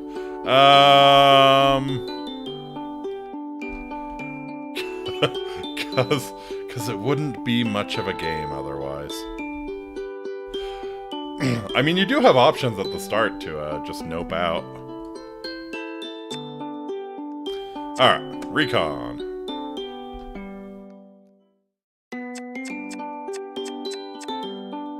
Recon 4. Aha. Security guard I met when I arrived might be a good lead. Time for a bit of interrogation work. Yeah, that's gonna go splendidly, I'm sure. Been staring at the back of his head for a long time now. Too long. I'm starting to feel creepy. Just don't understand it. All he does is sit in that chair by the dock, eating egg sandwiches and doing crossword puzzles. How does a man like that become the security guard for a place like this? That sounds like a security guard par excellence. As far as I can tell, his job consists of greeting the boat, to make sure nothing unauthorized gets on or off it, picking up supply deliveries, and occasionally taking a long, lazy nap on... a long, lazy lap of the island to make sure everything's secure? Sounds like a dream job. Wonder what he knows about the research that goes on here, if anything.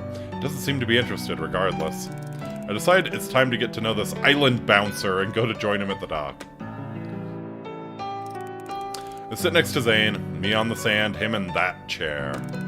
He's not wearing his big coat, and the short-sleeved shirt allows me to notice for the first time how surprisingly muscular he is. I never truly thought of him as security in the bodyguard sense, but now, squinting at him sideways, trying not to stare too obviously, I begin to see him in a new light.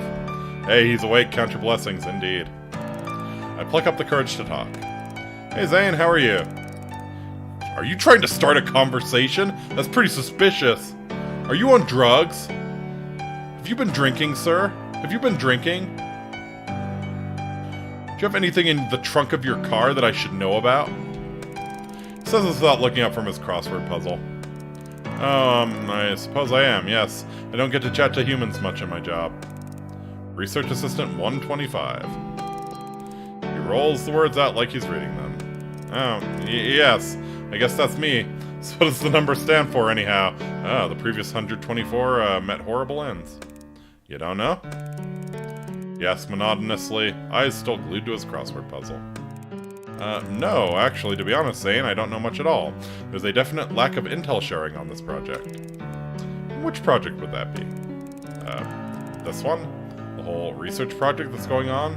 Is there more than one? Depends who you ask. You. I was just asking you, really.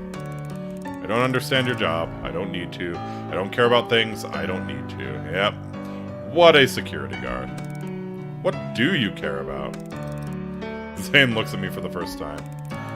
You really want to talk, don't you? Well, there's not much else to do here. Besides, I'm interested in it all, aren't you? Yeah, excuse me. I'm interested in it all, aren't you?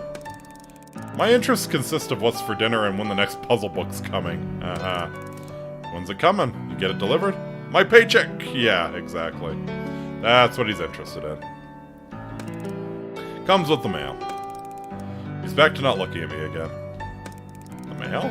You mean the parcels? And the letters, yeah. The letters? Who would go to the trouble of sending mail all the way out here when we have email? I laugh, but Zane looks very serious. It's safer sending mail the old-fashioned way. With email, there's viruses, hackers, worms, cyber-terrorists. How is cyberbullying real? Just turn off your computer!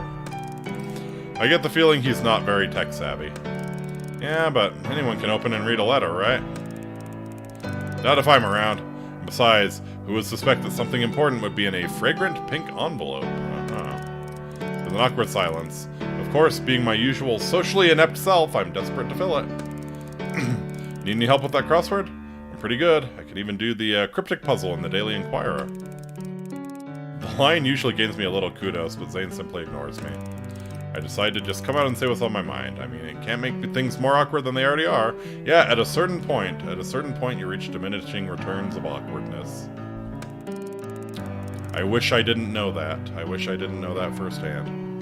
Zane, have you ever noticed anything strange going on here? Cats behaving weirdly? Cats behaving badly, perhaps? Naughty cats? Zane suddenly looks up, his eyes locking straight on mine, unwavering and hard. No. Have you?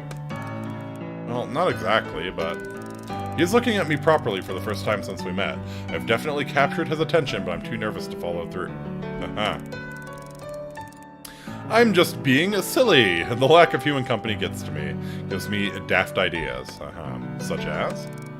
He's still staring at me as though he's trying to read my mind. You did say the magic word. Something suspicious going on. Sometimes when I'm out tagging, I feel they're playing games on me. Like children, hide and seek, that sort of thing. Some of those cats may be cleverer than any of us give them credit for. Now it's my turn to be intrigued. In what way? They know when to stay out of the sun. You're going pink. The moment, if there was one, is over. I decide maybe Zane isn't the best person to talk to about my concerns. Yeah, you think? Cyberbullying attempted is real. I've seen it right before I reported it. Ban the idiots. Wonderful. Feeling unwanted and slightly dejected, I decide to head back to camp. I stand up and brush the sand off me. What's a 5-letter word for solitude? Alone? Yeah, alone. Zane silently scribbles in his book as I leave. How appropriate.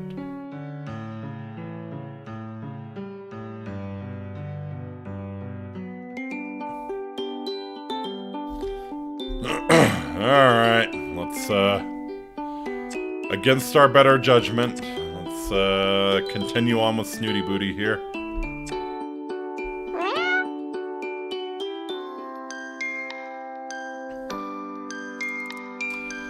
Be a dear, would you?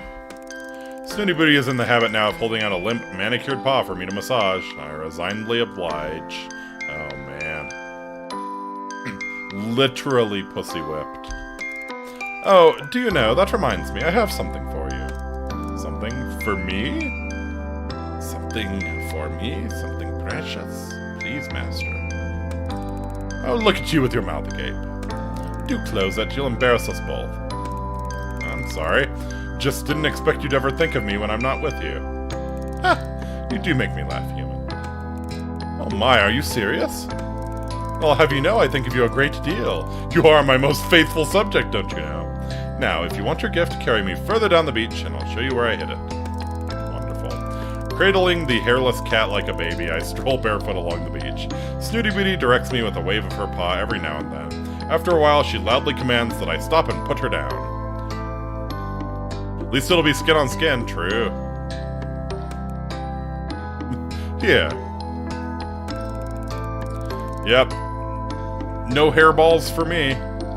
Snooty says with her regular level of enthusiasm, pointing a perfectly filed claw at a mound of sand.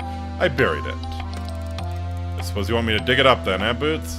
Ha! You always know what to say to make me laugh, human. It's quite a talent, I tell you. With a sigh, I start digging. Thankfully, she didn't bury it very deep, and after a few seconds, I find a small object wrapped in a silk scarf. Oh. I figured it was gonna be like a dead rat, but, okay. Now, we wouldn't want sand getting into it, would we, dear? Snooty Booty says with a small smile. I carefully open the flimsy silk bundle and turn the contents over in my hands. It's a little black tub with a plain label stuck to it that reads, Skin Cream P103. There's only one thing cats bury. That is true. Do you love it? What is it? Oh dear, can you not read? Looks like she wants another rub down. Yes, it says skin cream, but I don't know exactly what that entails. Oh, you see, one massages skin cream into one's skin. Yes, I understand that, Boots, but whose is this? Where did you find it? Well, it's yours now, human. I roll my eyes and further inspect the tub.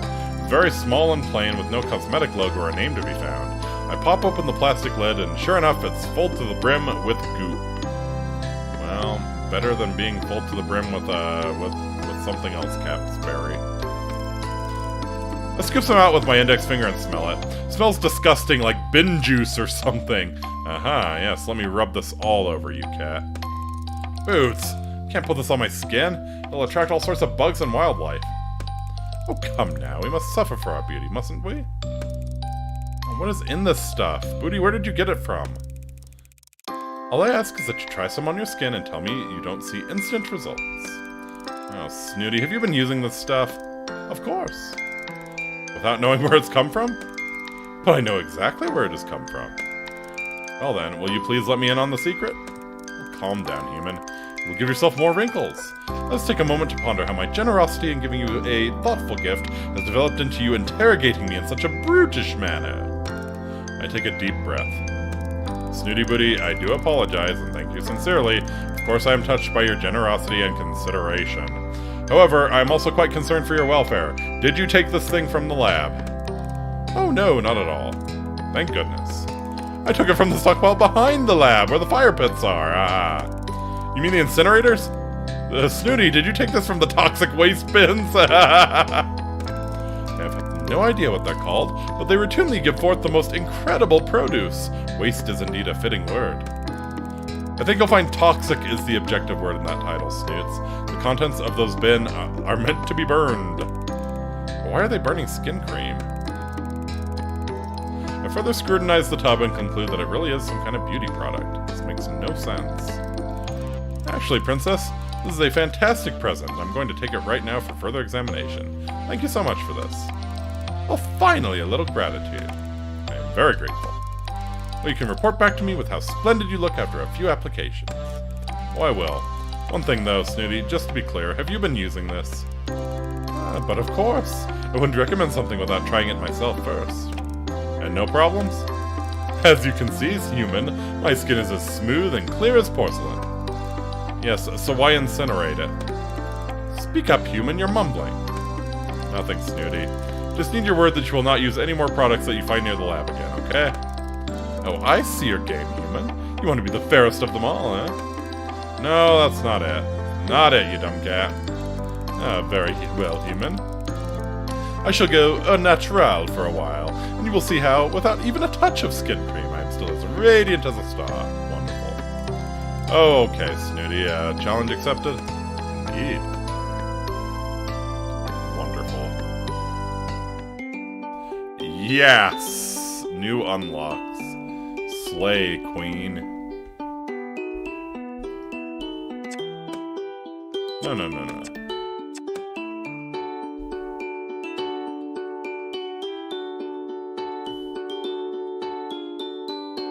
Very nice. Alright. 11% on the antidote. We're getting there.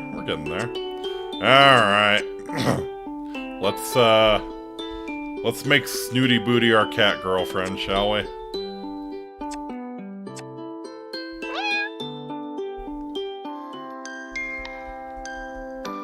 Oh, a moonlit stroll along the beach. Delightful. God. Ah, the delicacy of a moment is sometimes only matched by the beauty of the moonlight's reflection on the sea. Aha. Snooty Booty turns her big, shining silver eyes up to meet mine. Human, I have lived a long life, and only the first of 9, don't you know? It has been much the same, for as far back as my fragile memory reaches. Seeing the moon reflected on the sea would once mean only that I had stayed awake too long, and that I shall see the same shade of gray reflected in the circles under my eyes the next day. However, seeing how you conduct yourself, human, with the grace of a drunken fruit fly and yet the confidence of a red-bottomed mandrill, has left me quite inspired. You do not care one bit about how you look. Oh, you're so sweet, you're so sweet. I suddenly try to comb my hair with my fingers as Snooty Booty turns her attention back to the moon. I have found, since meeting you, that when one cares about less about one's appearance, one finds the capacity to care more about other things. That's so, Boots. Quite so, human. Indeed, I have found it rather freeing to bathe in salt water, something which not long ago would have caused me to turn gray with anxiety. In the same vein, I feel I am owed some thanks for teaching you a thing or two about proper skincare. Snooty, your demand that I use a night cream caused me to break out in hives. But once they subsided, you were left with a very healthy glow. I sigh. Felix. Yes, Snooty Booty. There is a poem I half remember. The words have become irrelevant, but the sentiment is so enduring that it is almost enough to cause me to weep at the thought of it. Music is also like that, don't you find? And smell. All of the senses, in fact, are the palette that colors our experiences, leaves an indelible mark on the soul. Wow. Wow. Surprisingly deep, cat. That's beautiful. Human, I believe you and I are both aesthetes. Wonderful. Or what? We share an artiste's appreciation of the séduisant. And again, what? Really do try to keep up. I can tell I'm somewhat spoiling mood here, so I keep my mouth shut and try to look engaged. That's #1 pro tip for a date. I have suffered on this godforsaken island from the lack of many things, but nothing has quite matched the pain of feeling alone, not having a companion to share the more delicate sensibilities that life has to offer. An alluring scent, a vibrant hue, an Epicurean delight, all the subtle joys that are wasted on our more uncivilized cohabitants. It's been like air to my suffocation, sharing time with you, human. Oh, why, Snoots, thank you. I enjoy our time together, too. And so, she plows on as though I am an interruption. I feel that together, you and I might create something rather wonderful. Or something quite terrifying. You will live to see cat-made horrors beyond your comprehension. Oh. A masterpiece. Oh, right. A masterpiece. Out of what? Out of us, human. A union. A joining together of souls. A cat is fine, too. A cat is fine, too. I don't know. A marriage of hearts and minds. You saying what I think you're saying, Snooty? I'm saying that I'm fond of you, enough to give me cause to believe that we may be able to commit to each other in the time-honored tradition of love, human. Oh wow. oh wow, indeed. Wow.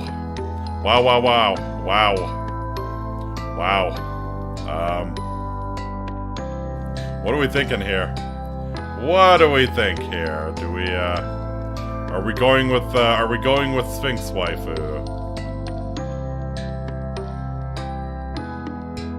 In cat. Meow meow meow meow meow. Yeah. Well, of course you love her. Of course. Yeah. Yeah, I'd prefer not to wake up with cat shit on my upper lip every morning, so, yes. I love you too, Snooty Booty. This is your punishment, yeah. This is hell. This is hell. This is my punishment. I love you too, Snooty Booty. Well, I'm amazed. What you're saying is more than I could have hoped for. So it is agreed, human. You shall dote on me as my equal from now on. dote on you as your equal. How's that work? Absolutely. I'm 100% about the doting. Snody will certainly keep that part of this agreement. I'm a little more suspicious about the equal part somehow, but as we sit together, admiring the huge orange moon, I feel quietly confident that she will learn with time and a patient teacher.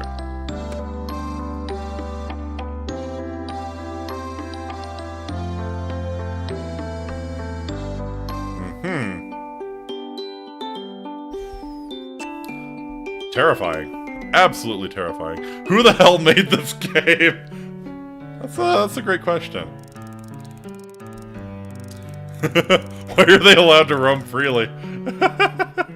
Trixie and Kibbles have brought me to the ridge where the pools of colored water collect. We call them the rainbow pools. It's a beautiful day and there's a vivid rainbow across the sky.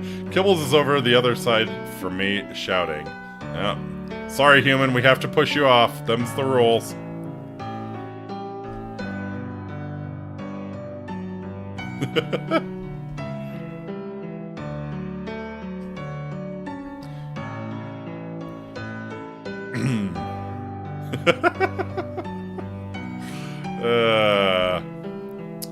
Yes.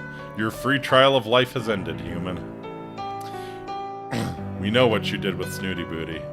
We know what you've done. How do you look at yourself? Look at Trixie, staring into your soul. She knows what you did. She knows what you did. Because of the horrible rat problem, yeah. It's a beautiful day and there's a vivid rainbow across the sky. Kibbles is over on the other side from me shouting. Wow, look at this! Come over here! He sounds further away than he is. My hearing isn't quite right, but I don't mind. Yep, your hearing is going to shit because you're turning into a cat. They do not have great hearing. What is it? You need to see it. Suddenly I'm beside him. He's looking over the edge of the cliffs, and when I look down, the sea is further away than I expect. It's such a long way down. Well, off you go, human. What rat problem, exactly. Do you see? And I feel a push from behind, and as I begin to fall, I hear Trixie laugh. Wow, they actually really just executed me. Curiosity did what?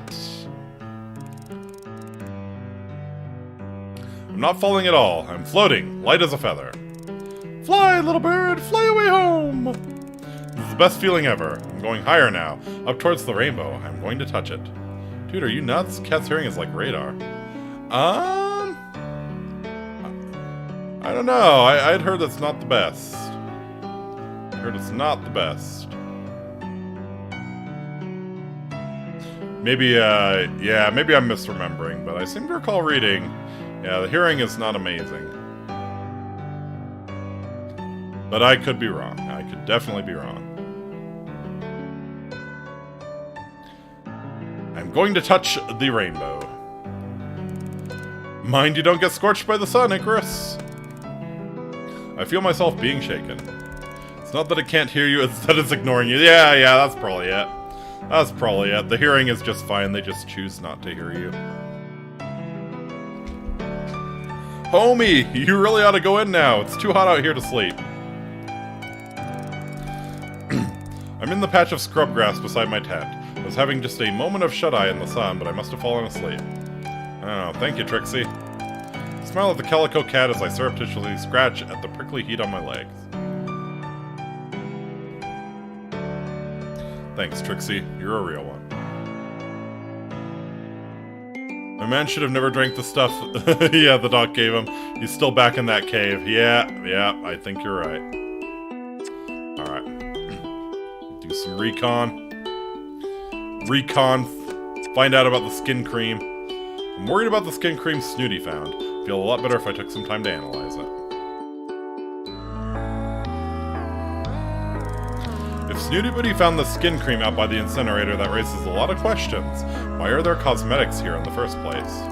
I decide to run some tests on it. Snooty Booty developed some nasty welts after using this cream. I want to see what it's made from. Oh.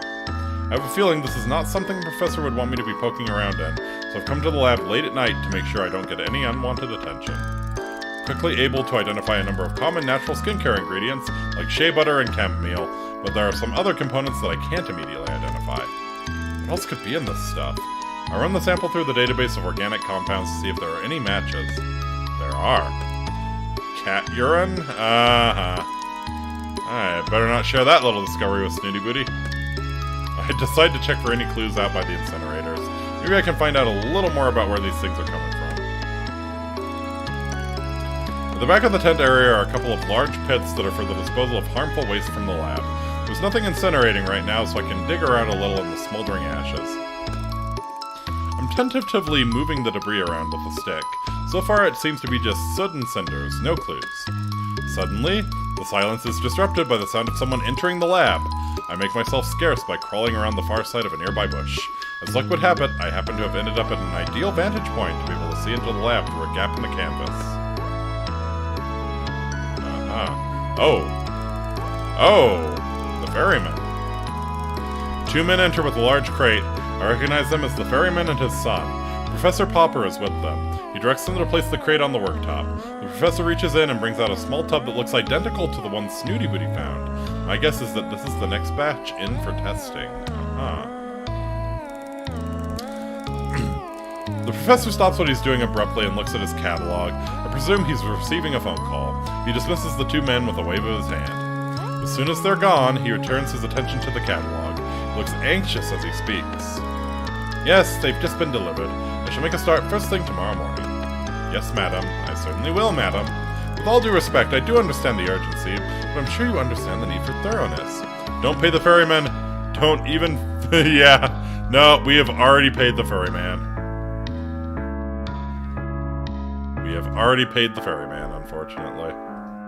This is hell. I can assure you it will be ready for the deadline. Testing on sample 104 is going far more smoothly than 103. The improvements are very encouraging. There's a long silence. From the expression on his face, I imagine he's being lectured. It's very important to cross-check it with data here. The island itself has a significant effect on the samples. We still have some test stuff to do. We're making progress, of course. I shall let you know straight away. Well, at least you got to the other side. Yeah. That is true. We made it. The call ends abruptly. Presumably, Madame cut him off. He looks angrier than I've ever seen him. He marches out of the lab and heads off in the direction of his tent. I sneak away from the bushes and head back to my own tent. I can continue with my investigations another time. Okay. So, Madame is making him explore the skin cream. For what? Is he testing it on?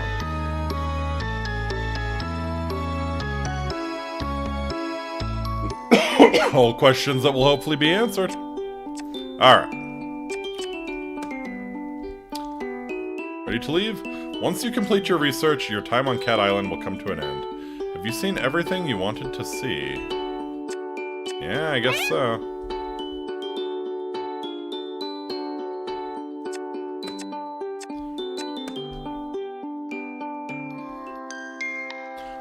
Organizing some samples. Today, I'm in the lab doing flora research. It's not the most exciting job, but if I keep my head down, I can get through it quickly enough. It really just consists of unpacking the new samples of plants and flowers that the professor and I have collected on our foraging expeditions, and logging them into the database of organic substances on the computer. Most of them are commonplace plants that grow abundantly in the forest, but occasionally we come across something more rare, exotic even. Hi, kitty cats. I think I can, like, click here, right? One of the samples I'm looking at today is Calendula incana maritima, which is very interesting indeed. I can't help speculating that it's been cultivated in the marigold's little greenhouse and then transplanted to open ground. Aha, isn't that another flavor of marigold? I'm distracted momentarily by the sound of clinking glass. I turn to see the beautifully manicured paw of a Sphinx cat tapping on a beaker, nudging it perilously close to the edge of the counter. Don't you do it! Don't you do it! Boots! Stop that! You're not supposed to be in here.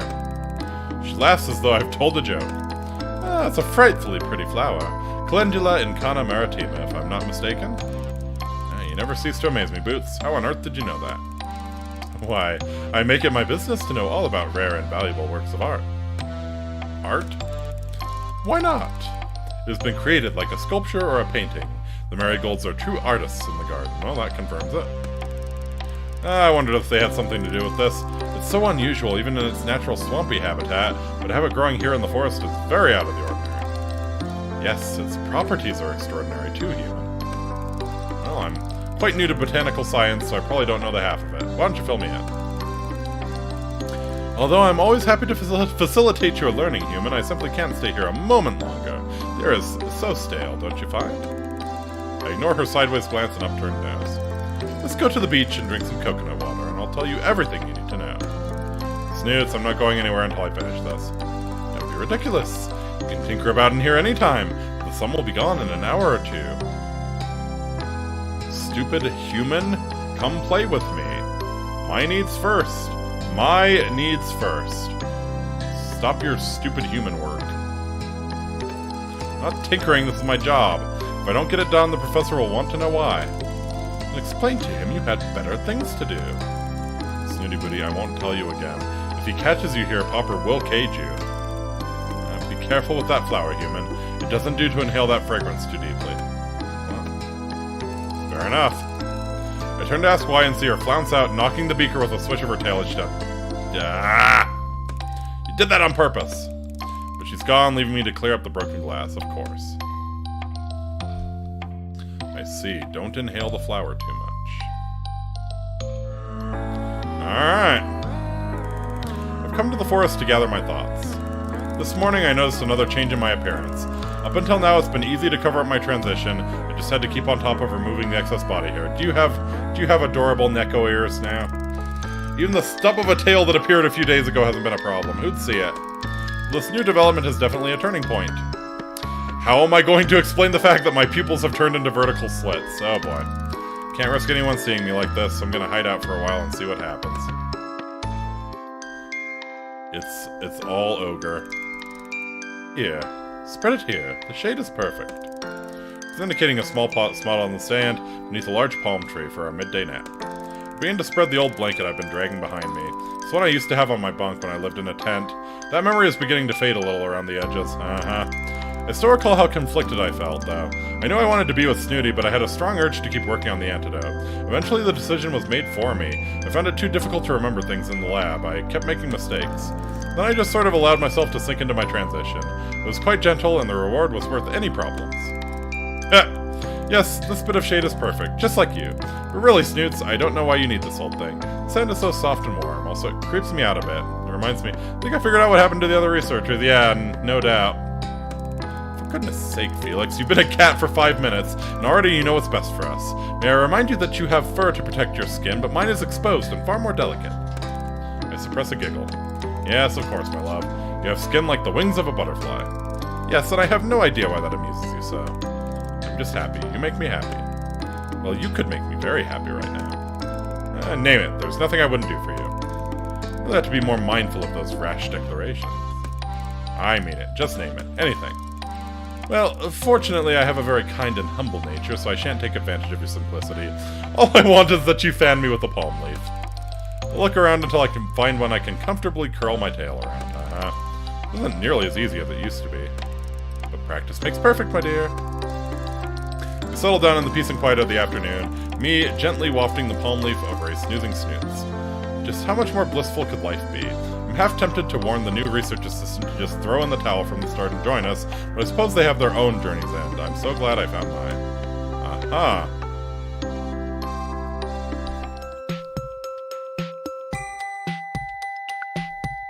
In a relationship with Snooty Booty. 9.1% of total game seen, 1 of 18 endings found, 0 secrets found. Playthrough research, recon, cats, romance, antidote complete, 16.7%. Oh, and then you can... Frisson. Wonderful. So if you continue... Oh, yep, and then you choose... Nice. I see. So then you have to choose one of the other researchers.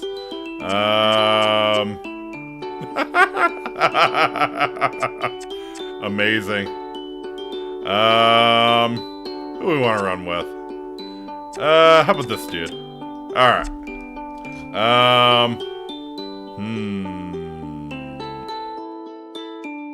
Trying to think of another good cat name. No! I mean, that's a sick-ass fade, though. Not the brother! Yeah. Should we subvert the tropes? Should the brother be the only one to get out of this alive? Or not a cat? Yeah, let's subvert the tropes. Look, man, we ain't going to no island of cats. Yeah, let's do the cat lady then. Good cat name. How about Tinkerbell? Tinkerbell's a good cat name.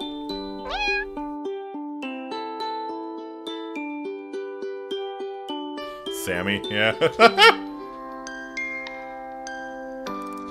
Finally here. So this is the infamous Cat Island, the place I will call home for the next 2 months. When I initially received a letter saying I had been placed on a reserves list for the job, I thought it was probably a kind way of saying no thanks and put it out of my mind. So imagine my surprise when sometime later I got a call saying there was an opening for me. Should I still be interested? I have a sudden pang of nerves that it's all a dream, and rummage through my bag until I find the proof that puts my mind at ease. Infamous, indeed. Infamous, indeed. PRI DP Corporation. Dear Tinkerbell, we are pleased to be able to offer you the position of Research Assistant to Professor Popper at our research facility on Cat Island. The position will be for an initial period of 8 weeks. Your contract will be sent separately. We look forward to working with you. Yeah. No mistake. That's my name right there in the top left-hand corner. There's his name at the bottom, the genius behind this whole operation, Professor Popper, yeah. So, yep, I think this is all the same.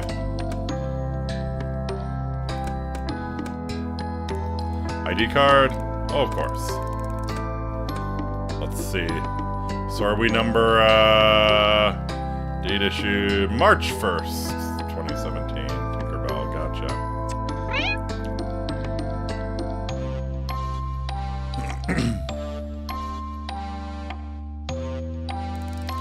He barely looks at it before striding off, grunting over his shoulder. This way. Uh-huh. First proper view of the island. Base camp. It's a bit like glamping, really. Uh-huh.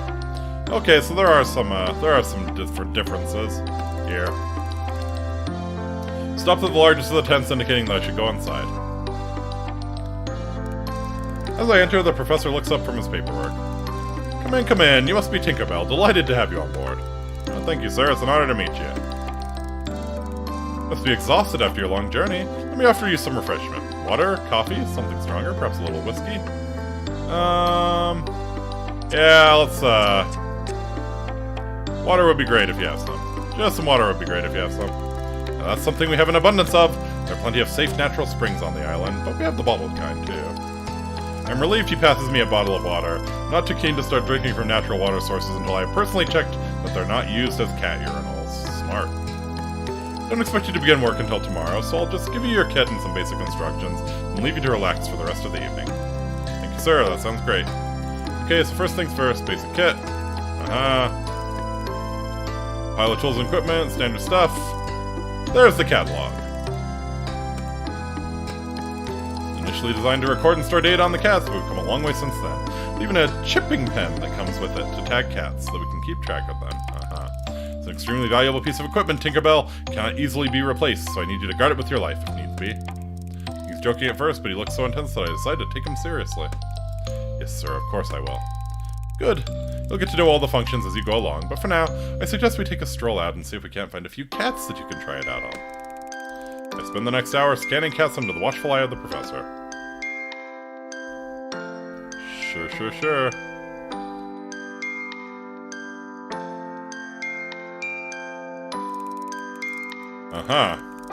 Little dugout under my bed. Aha! I reach in and pull out an unexpected find, the personal journal of the previous research assistant, the one before me. Excuse me. They must have forgotten it, or left it behind? It's an absolute goldmine of information. It's going to get me up to speed with how it all works around here in no time. However, it seems something else was happening here on the island, something that was troubling them. I get the feeling there's far more going on here than the professor would have me know. In spite of my increasing tiredness, I continue to read, and the journal gets weirder and weirder to the point where I'm not sure I'm still reading, or if I've dozed off and I'm now dreaming of talking cats and kidnappings. Oh no. It's quite real. You best start believing in cat stories, young lass. You're in one. Eventually I lose the battle, drift into a deep sleep. Here we go. Wake with start, takes me a moment to get my brain into gear. Hear a scratching sound and the rustling of paper coming from the tent flap. It's a cat with something in its mouth. Suddenly I'm wide awake. No! It has the journal! Wait! It has disappeared into the night. Before we know it, I'm out in the cold of night, chasing it, running with all my might. I must get that book back. It has everything I need to know in it. Barefoot, dressed only in a t-shirt and shorts, running at full speed into the forest in the dark of night. This is familiar. I know, I read this in the journal. Something similar happened to the previous assistant. Yet here I am, falling into the same trap. I must be crazy. Slow to a stop. I think I'm going to be sick. I realize, of course, I'm close to the danger zone. Everything goes black and I fall to the ground.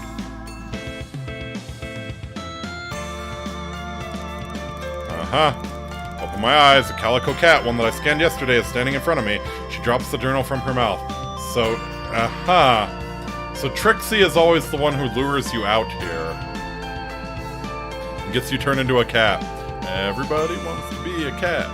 Because a cat's the only cat who knows where it's at. The Aristocats is a great movie. Yeah. The Siamese cat was a little, was a lot racist, but, you know. Yeah, fantastic movie. Fantastic movie.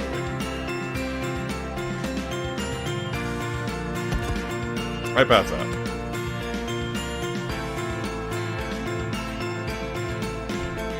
Alright, so here we go.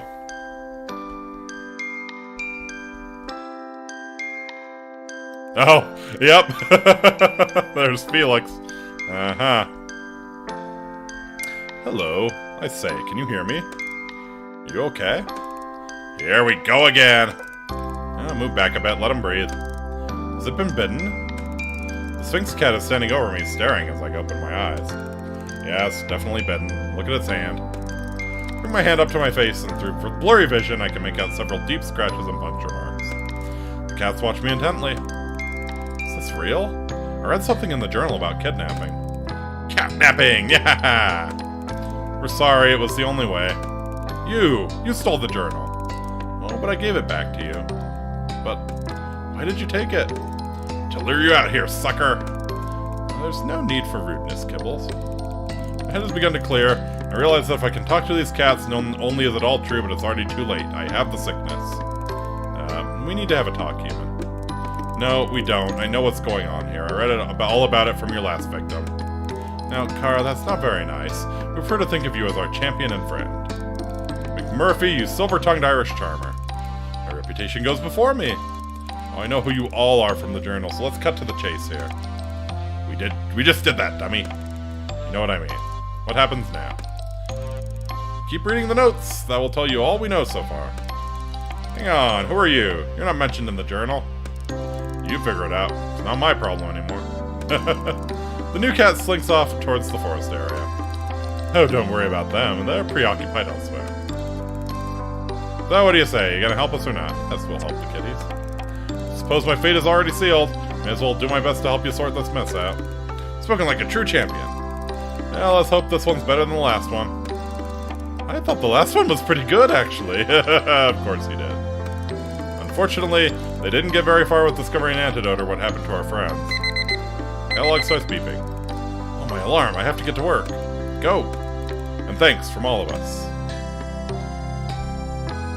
Nice. Interesting. Okay. Make it back to the lab fairly quickly, considering how little sleep I've had. I wonder if that's one of the effects of the feline transition. I imagine my agility levels will change. I'm strangely excited about getting to work on the antidote. It's the sort of challenge I love. Just about to enter the lab to begin my legitimate work when the catalog beeps a message without any contact information. Some things are best kept to oneself. Maybe they could warn us about the crazy cat drugging dastard. Yeah, you know. Ominous. I don't have time to work this puzzle out right now, though. I'm already going to be late for work if I don't get a move on. The professor's already working when I arrive, but miraculously I'm not late, so there's no fuss. Get through the day as efficiently as possible, head back to my tent as soon as my work is done. I want to get to grips with finding out all I can as soon as possible.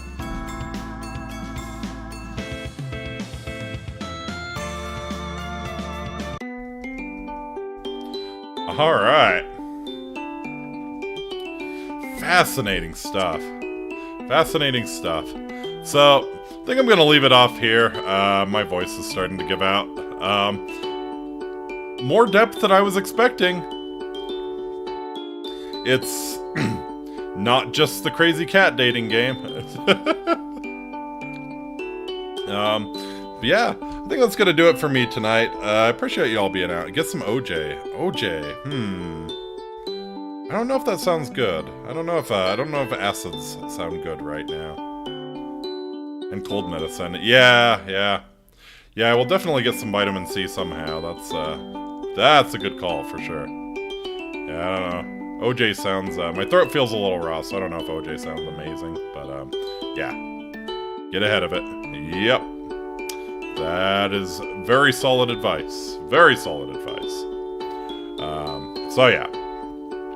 That'll do it for me tonight. I'll be taking tomorrow off as usual for Thursdays, and then, coming up on Friday, we'll be continuing Mass Effect 2! Back on its normal day. Tomato soup! Hell yeah. Alright. So, hope y'all had a fantastic Valentine's Day. Thank you for sharing a little part of it with me. This was a weird one. I'm kind of tempted to continue, honestly. I don't know. I don't know if I'll do it on stream. But yeah. I will probably, I'm interested how this shakes out. Anyways, yeah, I'll be back again on Friday with some Mass Effect. Thank you all so much for coming out, and until next time, Amiki, I bid you wale. Take very good care of yourself. I'm gonna go take a little cat nap. You what? You nani?